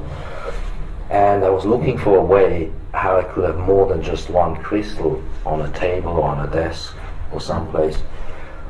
And so I developed a technology which can put several crystals of several kinds together. First of all, it's just a piece of art. It's artistic, it's nice to hold, there's powerful energy in this. This one is a giant citrine with a moldavite. Moldavite is from not of this earth, right? It's a stone that came from outer space. Very rare actually in this form, and there is gold around. So I combine now more and more gemstones, gold and crystal and amethyst.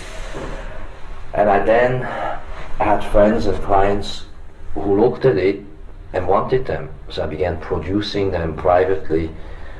I did about 75 to 85 so far in 2009, and the first collection of the year 2008 is almost sold out.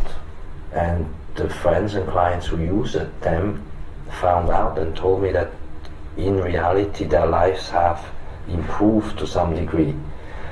And I think this has to do with what the person who holds the instrument does with it. And this is here now a typical issue of building a relationship with the object. Like we build relationships with stars and planets to live the astrology. We can then with this crystal do whatever you want it to be charged to do. This is then up to you to manifest. It has been used in some cases for healers, where they do it for healing sessions. It has been used to help create positivity around you, to project power, to create prosperity.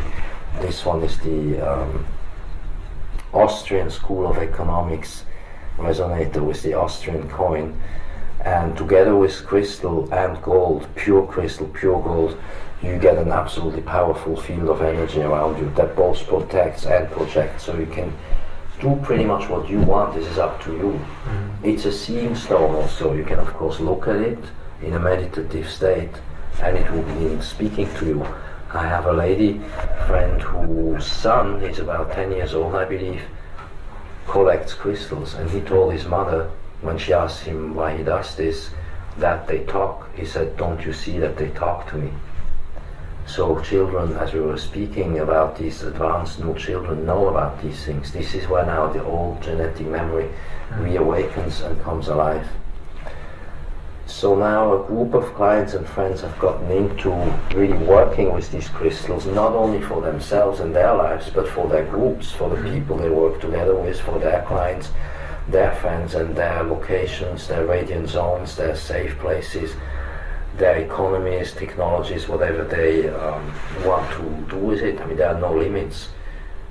And it seems to work. We're now past the stage of test and research and development, and now I do it as art. I love doing this.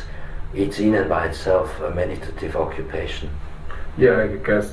Because I'm beyond predicting events. I don't like to do this astrology personally too much. Why? We know, because I think it is not a very appropriate use of my energy or effort or time, and I also know that what we call the future is under constant change, and I also know that as we raise our own energies and consciousness, space-time as such will lose its importance, its relevance, and so it becomes less and less important, more and more irrelevant.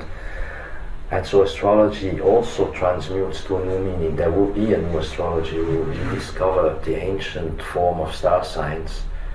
And I found simply that with the crystals, the citrines, the amethyst and the gold combined, we can actually get results. So instead of wondering what was in the past or being worried about what the future should be about, we're just better off just to create it, and these instruments have a way of helping to be a creator. That's what it's about. In addition, like I said, it's a seeing stone. It connects, of course, the crystal in the mind, the magnetism. We human beings are built of crystals. Of course, the Earth is a giant crystal.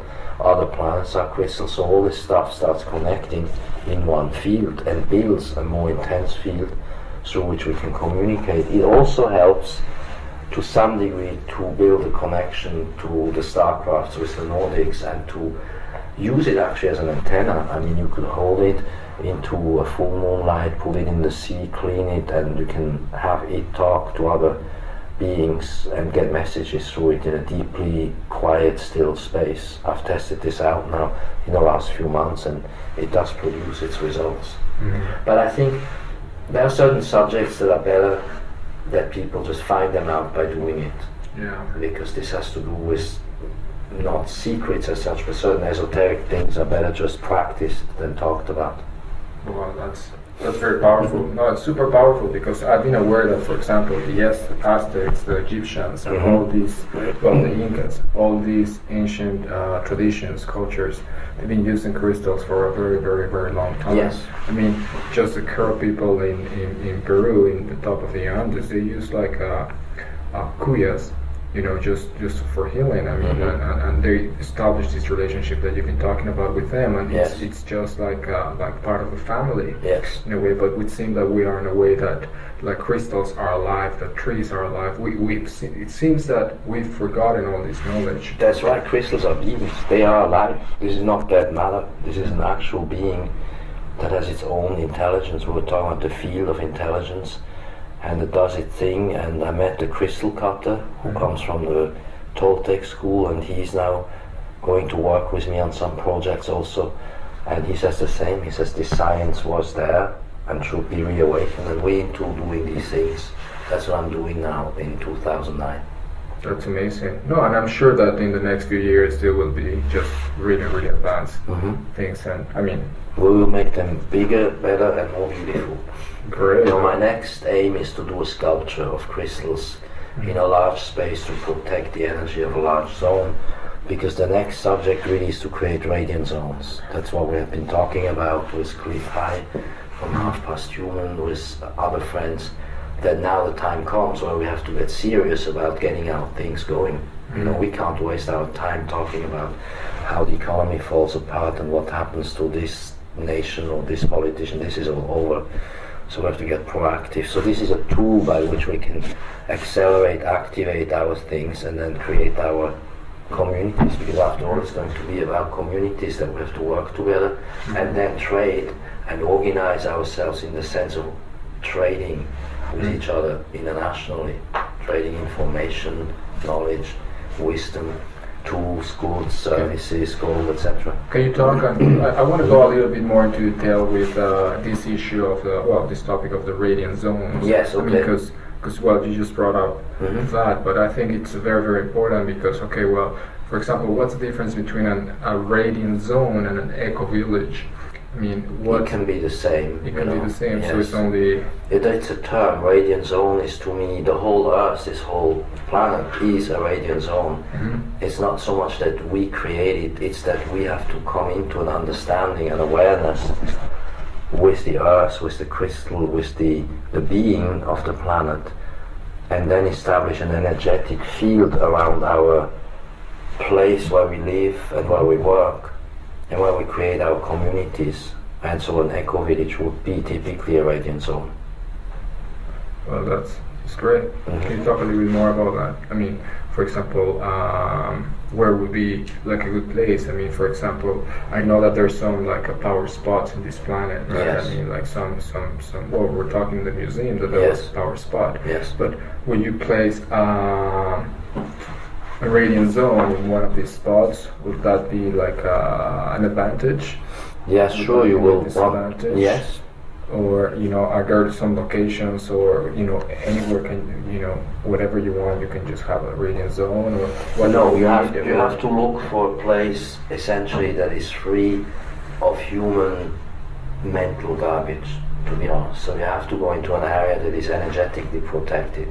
This is now where it begins the other subjects that we talked about, with working together with the field and the forces and the beings and the guidance. You have to look for places that are ideally protected by nature, with trees, with water, with rocks, with situations that are self-protecting by their very own definition of the nature that surrounds them, into which then you can put in your own new architecture that blends into the landscape, and where you work like also Earthship style, you know? Earthship, for instance, also usage of new materials, the iCell battery system I told you about, solar power, where we integrate then everything that we know and has yet to be known to be coming forward to us in terms of knowledge of how to power up the houses and communities. And so sure, a radiant zone will not be able to be done in a city, so you will look for power spots and you find them via your intuition, via guidance, inside, outside guidance. With crystals, you see where the crystal leads you. I mean, believe it or not, I have 2 clients who told me the first thing they did when they received their resonators is that they looked at it and that the resonator prompted them and gave them the impulse to go out and find a place. So there's clearly a form of communication going on. And sure, these places will be in what are power points. Now, these power points are not necessarily where they used to be, so you can't just go to a former power spot and implant your community there. That's not necessarily how it goes, because now the grid is changing. There's an entirely new grid forming around the planet, so that these ley lines that we used to have are not necessarily the same. So how you find your place is a matter of you working with your tools and your intuition and your friends, and be guided to the place where you will be doing your new work. And you will do that, of course, together with other people. Like I said, you cannot do it alone. No one can work these things on their own. So it's beyond survival. It's not about survival. It's about really enjoying your existence, your life, and moving forward. And I feel that you ideally will want to have about 20 people around you to begin with, because you need a certain number of experts at certain subjects that no one can know everything about. You know, you need at least one teacher that can take care of teachings, that has knowledge, wisdoms. That's usually the function of an elder in ancient shamanic worlds. The radiant zones are forms of shamanic communities, after all. And another way to term them is tribal communities. I like the word tribal networks. Well, what do you mean by which tribal? means tribal the way we had it in the past a long, long time ago, like the shamanic cultures had in Europe, places of the world, in Mexico, in the South Americas, but also tribal, like the Celts had it here in Europe, like the Celtic people have, and the star beings who moved simply into wormholes or time warps into this planet. They were not evolved from here, they came from other places with other knowledge. So you put these tribal communities into a place and connect them to others. So in one community you will need, like I said, certainly a teaching function. Healers will have to be there because there's so much trauma and suffering that has to be dealt with, that you need very advanced healers. I'm talking about people who are knowledgeable about, say, Oriental medicine, the use of Qi, how to refine yourself, because this is, after all, in the next few years, about how we refine our own selves, how we move back to our power, into our power and forward. So you need, again, teacher, healer, then you will want to have for sure somebody that has a particular expertise in some higher advanced technologies, which could be energy or healing technologies or information technologies or whatever services that are going to be looked for and are going to be in demand in the future. And you will see that the demand will be exceeding the supply. So whenever you have a group of people who have the advanced technologies, the advanced healers, the advanced teachers, and farmers who know how to deal with the land, and I'm leaving out many other experts, you then will immediately have 10, 20 people together. Now they have to be of a certain mindset and of a certain understanding. I don't like to call this spiritual because it's a word that has been abused and is misunderstood. It's basically a group of people that can act in the now, live in the now, and do the right thing almost immediately. And then of course each space will probably become a microeconomy of its own. Say someone has been working on free energies, that will then create a radiant zone or structure around the subject free energy, whereas another one will be maybe more advanced in healing techniques, radionics, etc. So you will have several different specialized radiant zones around the world that create these tribal communities that network with each other. I think it's going to be important, for instance, that boating is understood and that you know how to sail. So you can't know everything. Obviously you then begin to manage and to create your own society. Then comes the subject about how do you create a new society, what are the understandings or so-called laws among yourselves, how you work with each other, how you make sure that everybody's happy and understood, and that there is an action within the group as well as within the individuals. The individual alone cannot do it, but at the same time you have to respect the individual. You cannot act just in group mind, in like a hive mind, like say clones. So there's going to be a balance in all of this. It's a vast subject. That's the book Lights is about all that. How you create the future time traveling communities. Well, I think this is amazing though, because I think just from that point many things are going to start changing. I mean, the communities, you know, like in our future for the kids, and many other issues. With your teachers, what are your teachers? I mean, like teachers. You mean in the past? How I came to knowing what I do? Or yes, teachers you know, yes. of the interdimensional sort. Well, we can go like step by step, and then just go into your sources of inspiration, your teachers, Yes. your. Of course, we're all guided, but I think my story is not dissimilar from others. I think we all had the same story. We came into this world, looked around, and we saw this is a mess. So our first instant knowing was, you know, what are we doing here among these monkeys? And then the rest of the teaching, I was in a way sort of lucky, but also I pushed the envelope very far. I never accepted what was explained to me, because I knew anyway it was false, but I was trying to understand the reasons. As I went to school, then I had teachers who showed me ancient esoteric history, how the world really was formed, how time-space belongs together. Astrology was taught to me early on. So I had people in my life throughout my career who somehow made sure that I got just about what I needed to get to the next step. That's a form of manifestation that I went through while just having to stay in this society at work and part of staying of use to people. And then later, or even as a kid, intermittently with interruptions, I probably worked more or less consciously or unconsciously with, as you know, beings from outer space.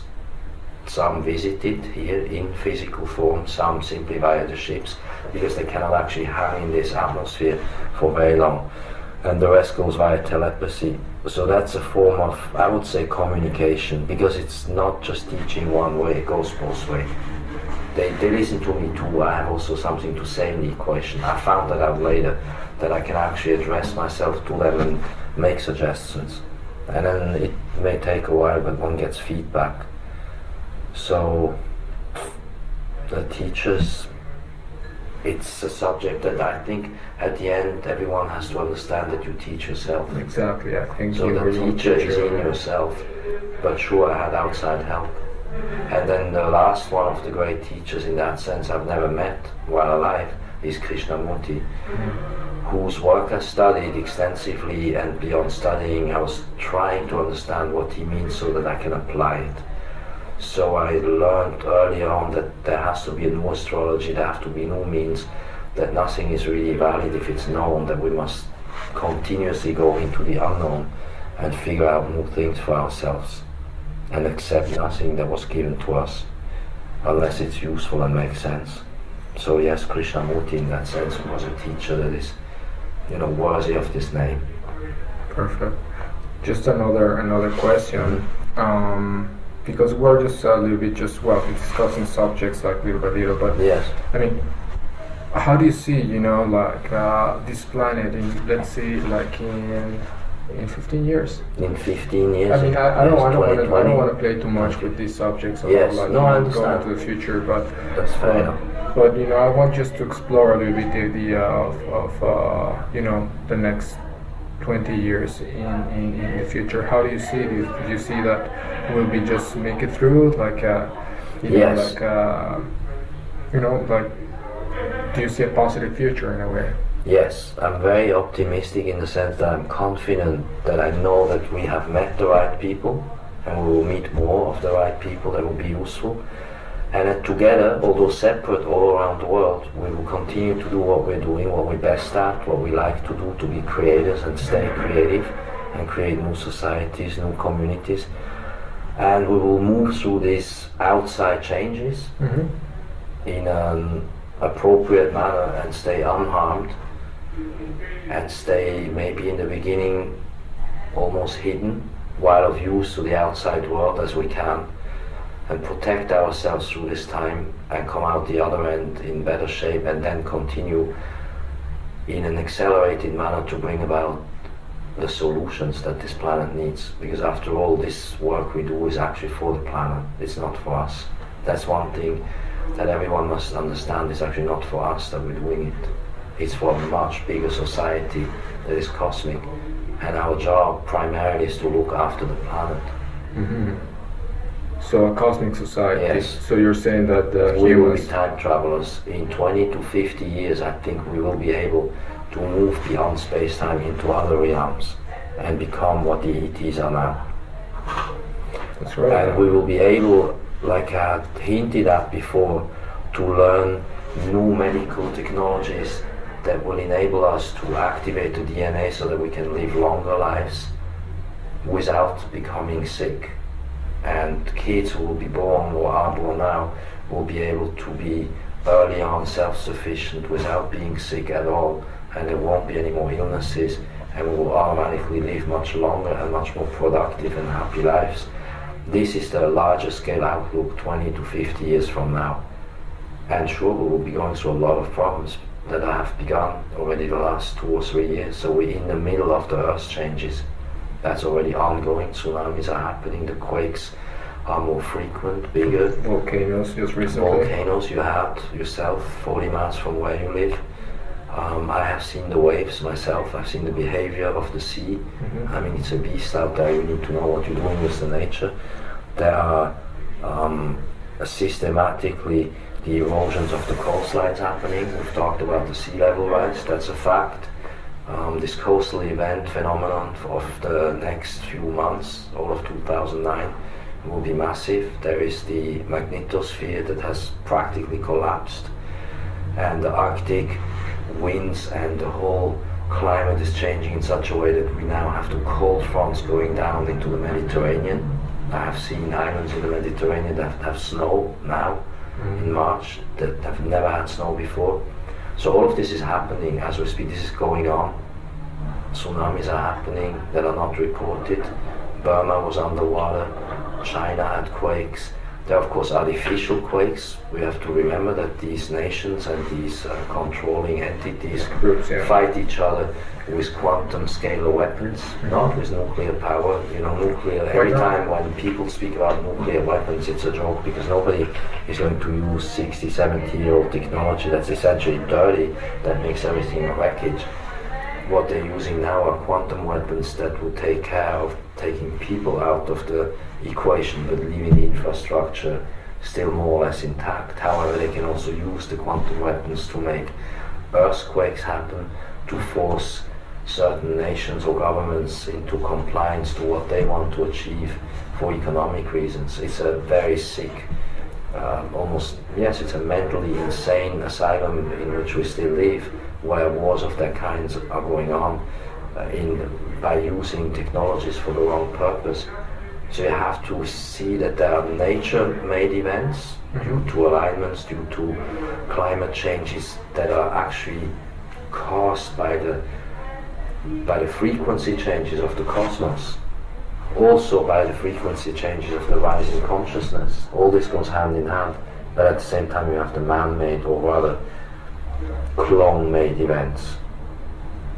Anyway, the future is bright. We will make it. As you know, we'll make it in the way we want. We have to focus on what we want, not on what is going wrong. Yeah, you said. However, at the same time, we have to be aware that things are going in the wrong direction, and we have to take the appropriate measures to protect ourselves. It's pretty simple. It's Zen mastery that we have to apply. We have to apply the Taoist teachings, the Toltec teachings. Yeah, the change comes from within. Yes. And we are the change. We discussed it many times. It's only we are going to do it. We can't wait for some outside agency to come. Hello again. As we have discussed with Michael St.Clair, this transformative period will require us to be balanced and coherent in mind and heart. It will require us to be self-responsible, to look within for answers, and to practice the hard virtues of compassion, forgiveness, understanding, appreciation, humility, and valor. It's important to understand that there will be no Armageddon, that it will not be the end of planet Earth, and that no ETs will come to save us. All this fear around this subject has been designed to disempower you. Please be aware of it. Do not give your creative power away. The coming energetics that we're about to experience are beyond our current comprehension, and there will be no place to hide or avoid them. As my friend Michael St.Clair clearly pointed out, the time of lies and secrets has come to an end. So please again, to the people, entities who hold a hidden knowledge of humanity, it's time to share your knowledge with the rest of us. I'd like to finish just by saying that we must recall our ability to dream beautiful dreams, and to remember that these are the birth pangs of a new and wonderful beginning. We are the change, and the change comes from within. Please be safe and well.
Art Nouveau, Art Deco movement with architects, and the chapel for the Tsar, the Russian small chapel just at the entrance.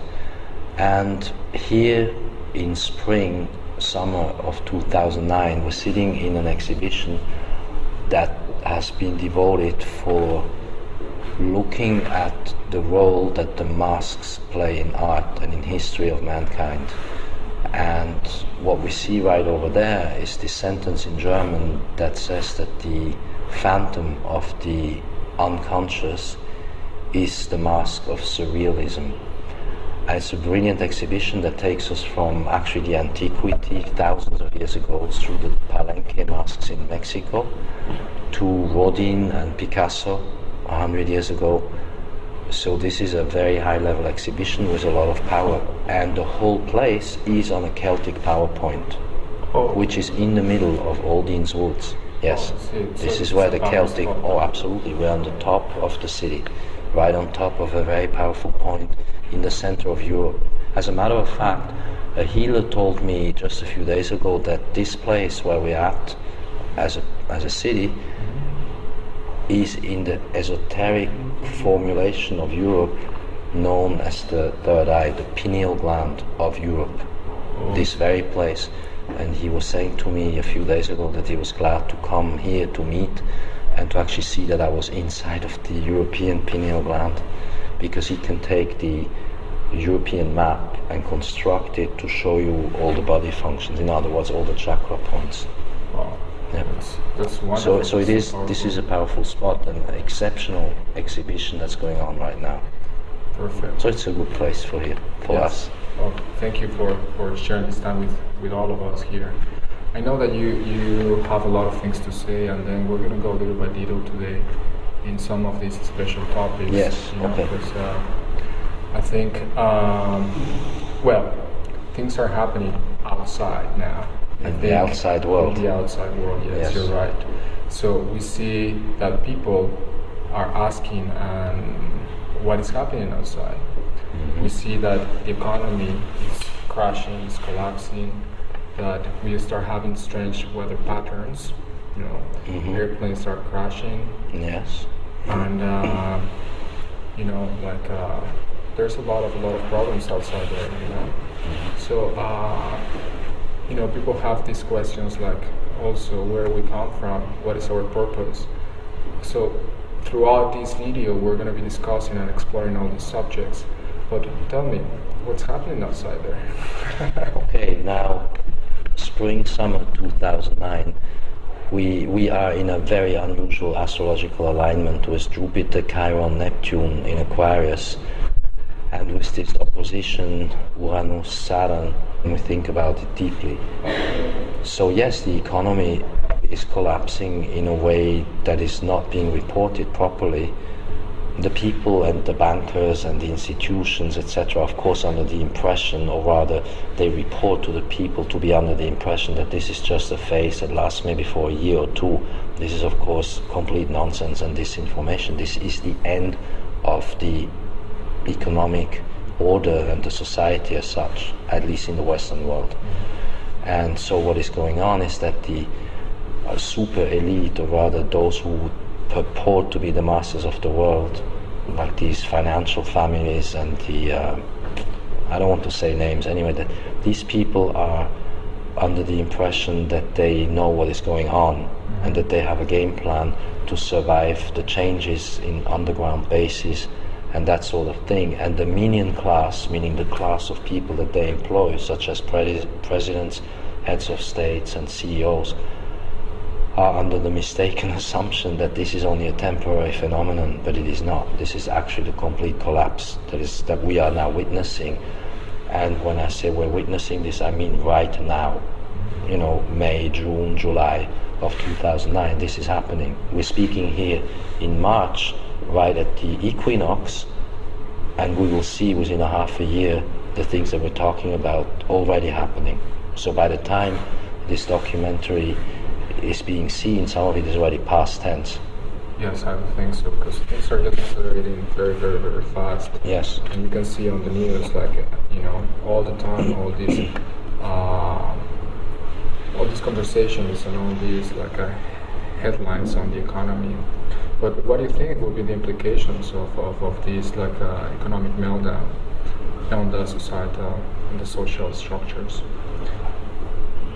Yes, I understand the question. It's that we have to see this from inside and not from outside. So we have to be prepared to meet this change from a changed attitude. So before I can actually answer the question, I have to say one more thing. We are within the next few months, in 2009, going to come to the point which Krishnamurti called the ending of time. In other words, we will meet the point where everything stops. And so everything that we are, everything that we bring with us past that point is what will be what we have as a reality. This may be very difficult for people to understand, but it is the ending of a certain reality and the stopping of the notion of time.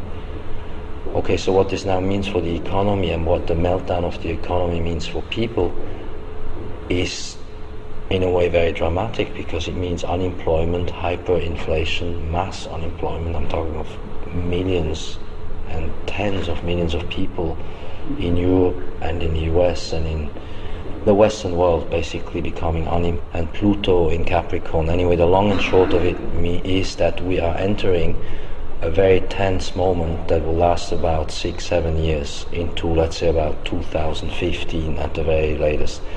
At the very most, or I should say that 2015 is a critical point, but we go further than into 2020. To bring this back into the now, 2009, 2010, what is happening is the sun is sending out different kinds of energies. The magnetic field, the magnetosphere, has collapsed already at this point. Again, spring 2009.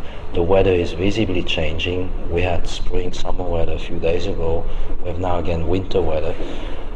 The sea level is rising. Anyone can observe that the sea is coming up, that there are very mysterious waves and patterns forming all over the world. We have had reports in Papua New Guinea, we had reports in the south of France, in the west of France, west of Portugal. In other words, there is a coastal global phenomenon, event in motion, which is a long event that lasts about a year, that is underreported, but that people will feel. Islands will go underwater, new lands will rise, the coasts are being eroded, cities will disappear. This is in progress. In addition to this, there's a slight shifting maybe of the poles. This cannot yet be proven. So anyway, there's a massive climate change going on hand in hand with the magnetic field shift as we're moving through this galactic alignment, which is in October of 2011 and then through December 2012 and then on, as I said, into 2015 and 2020, which is the moment when Saturn goes in line of Pluto in the sign of Capricorn.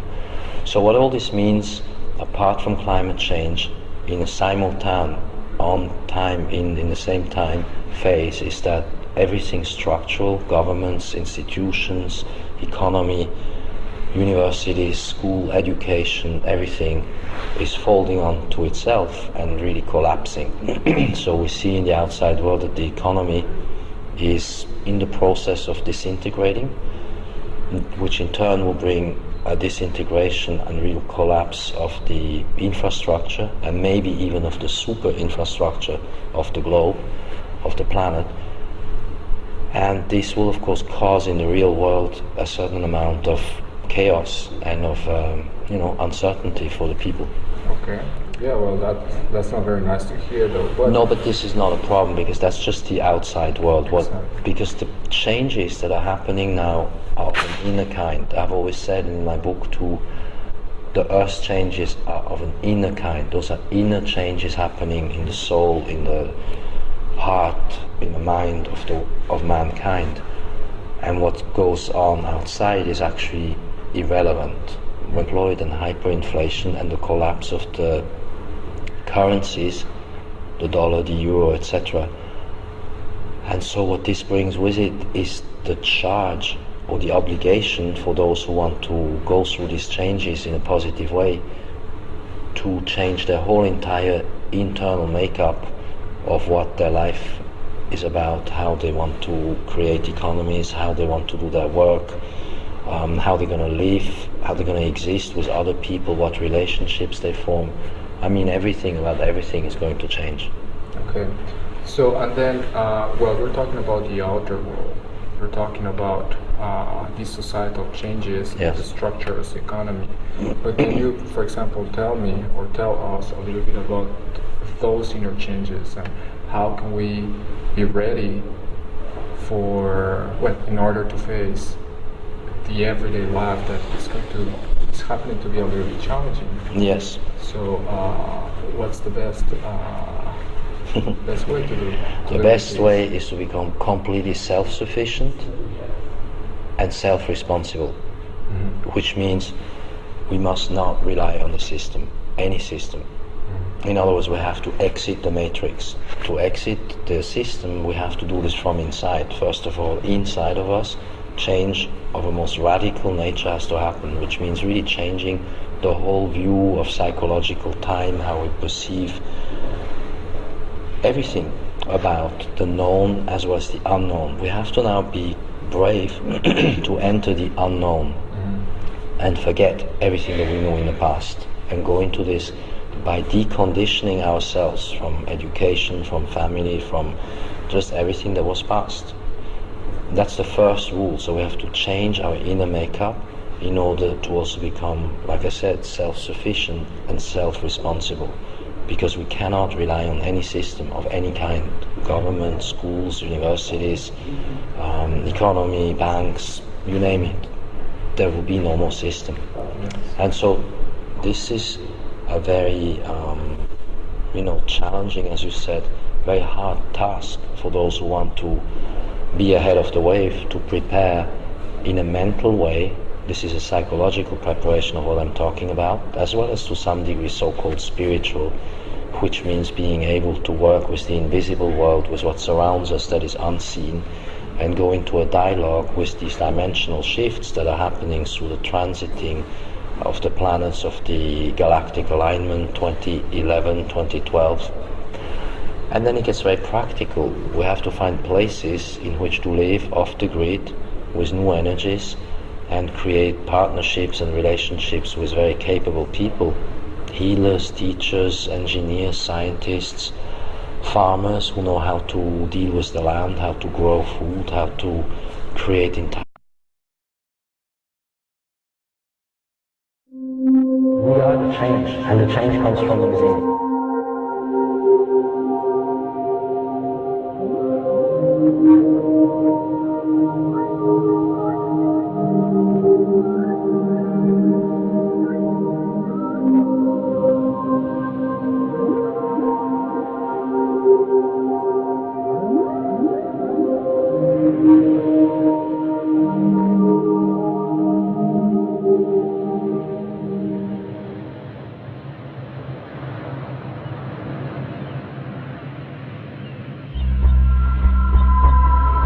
Hi, my name is Ruben. I'm a shamanic practitioner and the creator of WingMakers Productions. In the next few days, we will experience dramatic changes in our daily lives. These changes will include a meltdown of the current economic system, increased police and military movements, and unimaginable earth changes. However, it's more important to remember that these changes are also of an inner kind and that they are an integral part of the process of freeing ourselves of ages of past conditioning. These changes will give birth to a new human mind, which will also bring a totally new understanding of our relationship with the universe and the forces that shape our planet. In this video, I will discuss with the astrologer, visionary and author of Light Seeds, St.Clair, the nature of these changes and what we can do to empower ourselves in order to face the unknown. Welcome, please join me.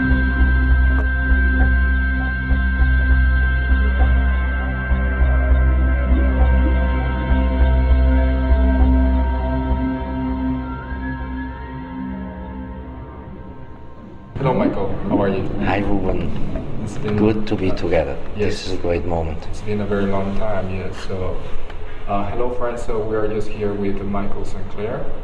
He's the author of some famous books, Zen of Stars, For Zine, and which other one?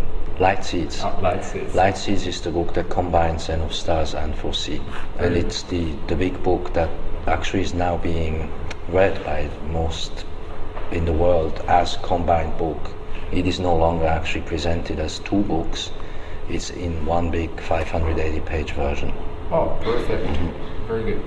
So, first of all, before we start, would you like to explain where we are located? Because this is a wonderful place. Oh yes, this is very special. This is a place in the south of Germany, in the state of Hesse, and it is called the Mathildenhöhe in Darmstadt. Darmstadt is also the city of the European Space Agency.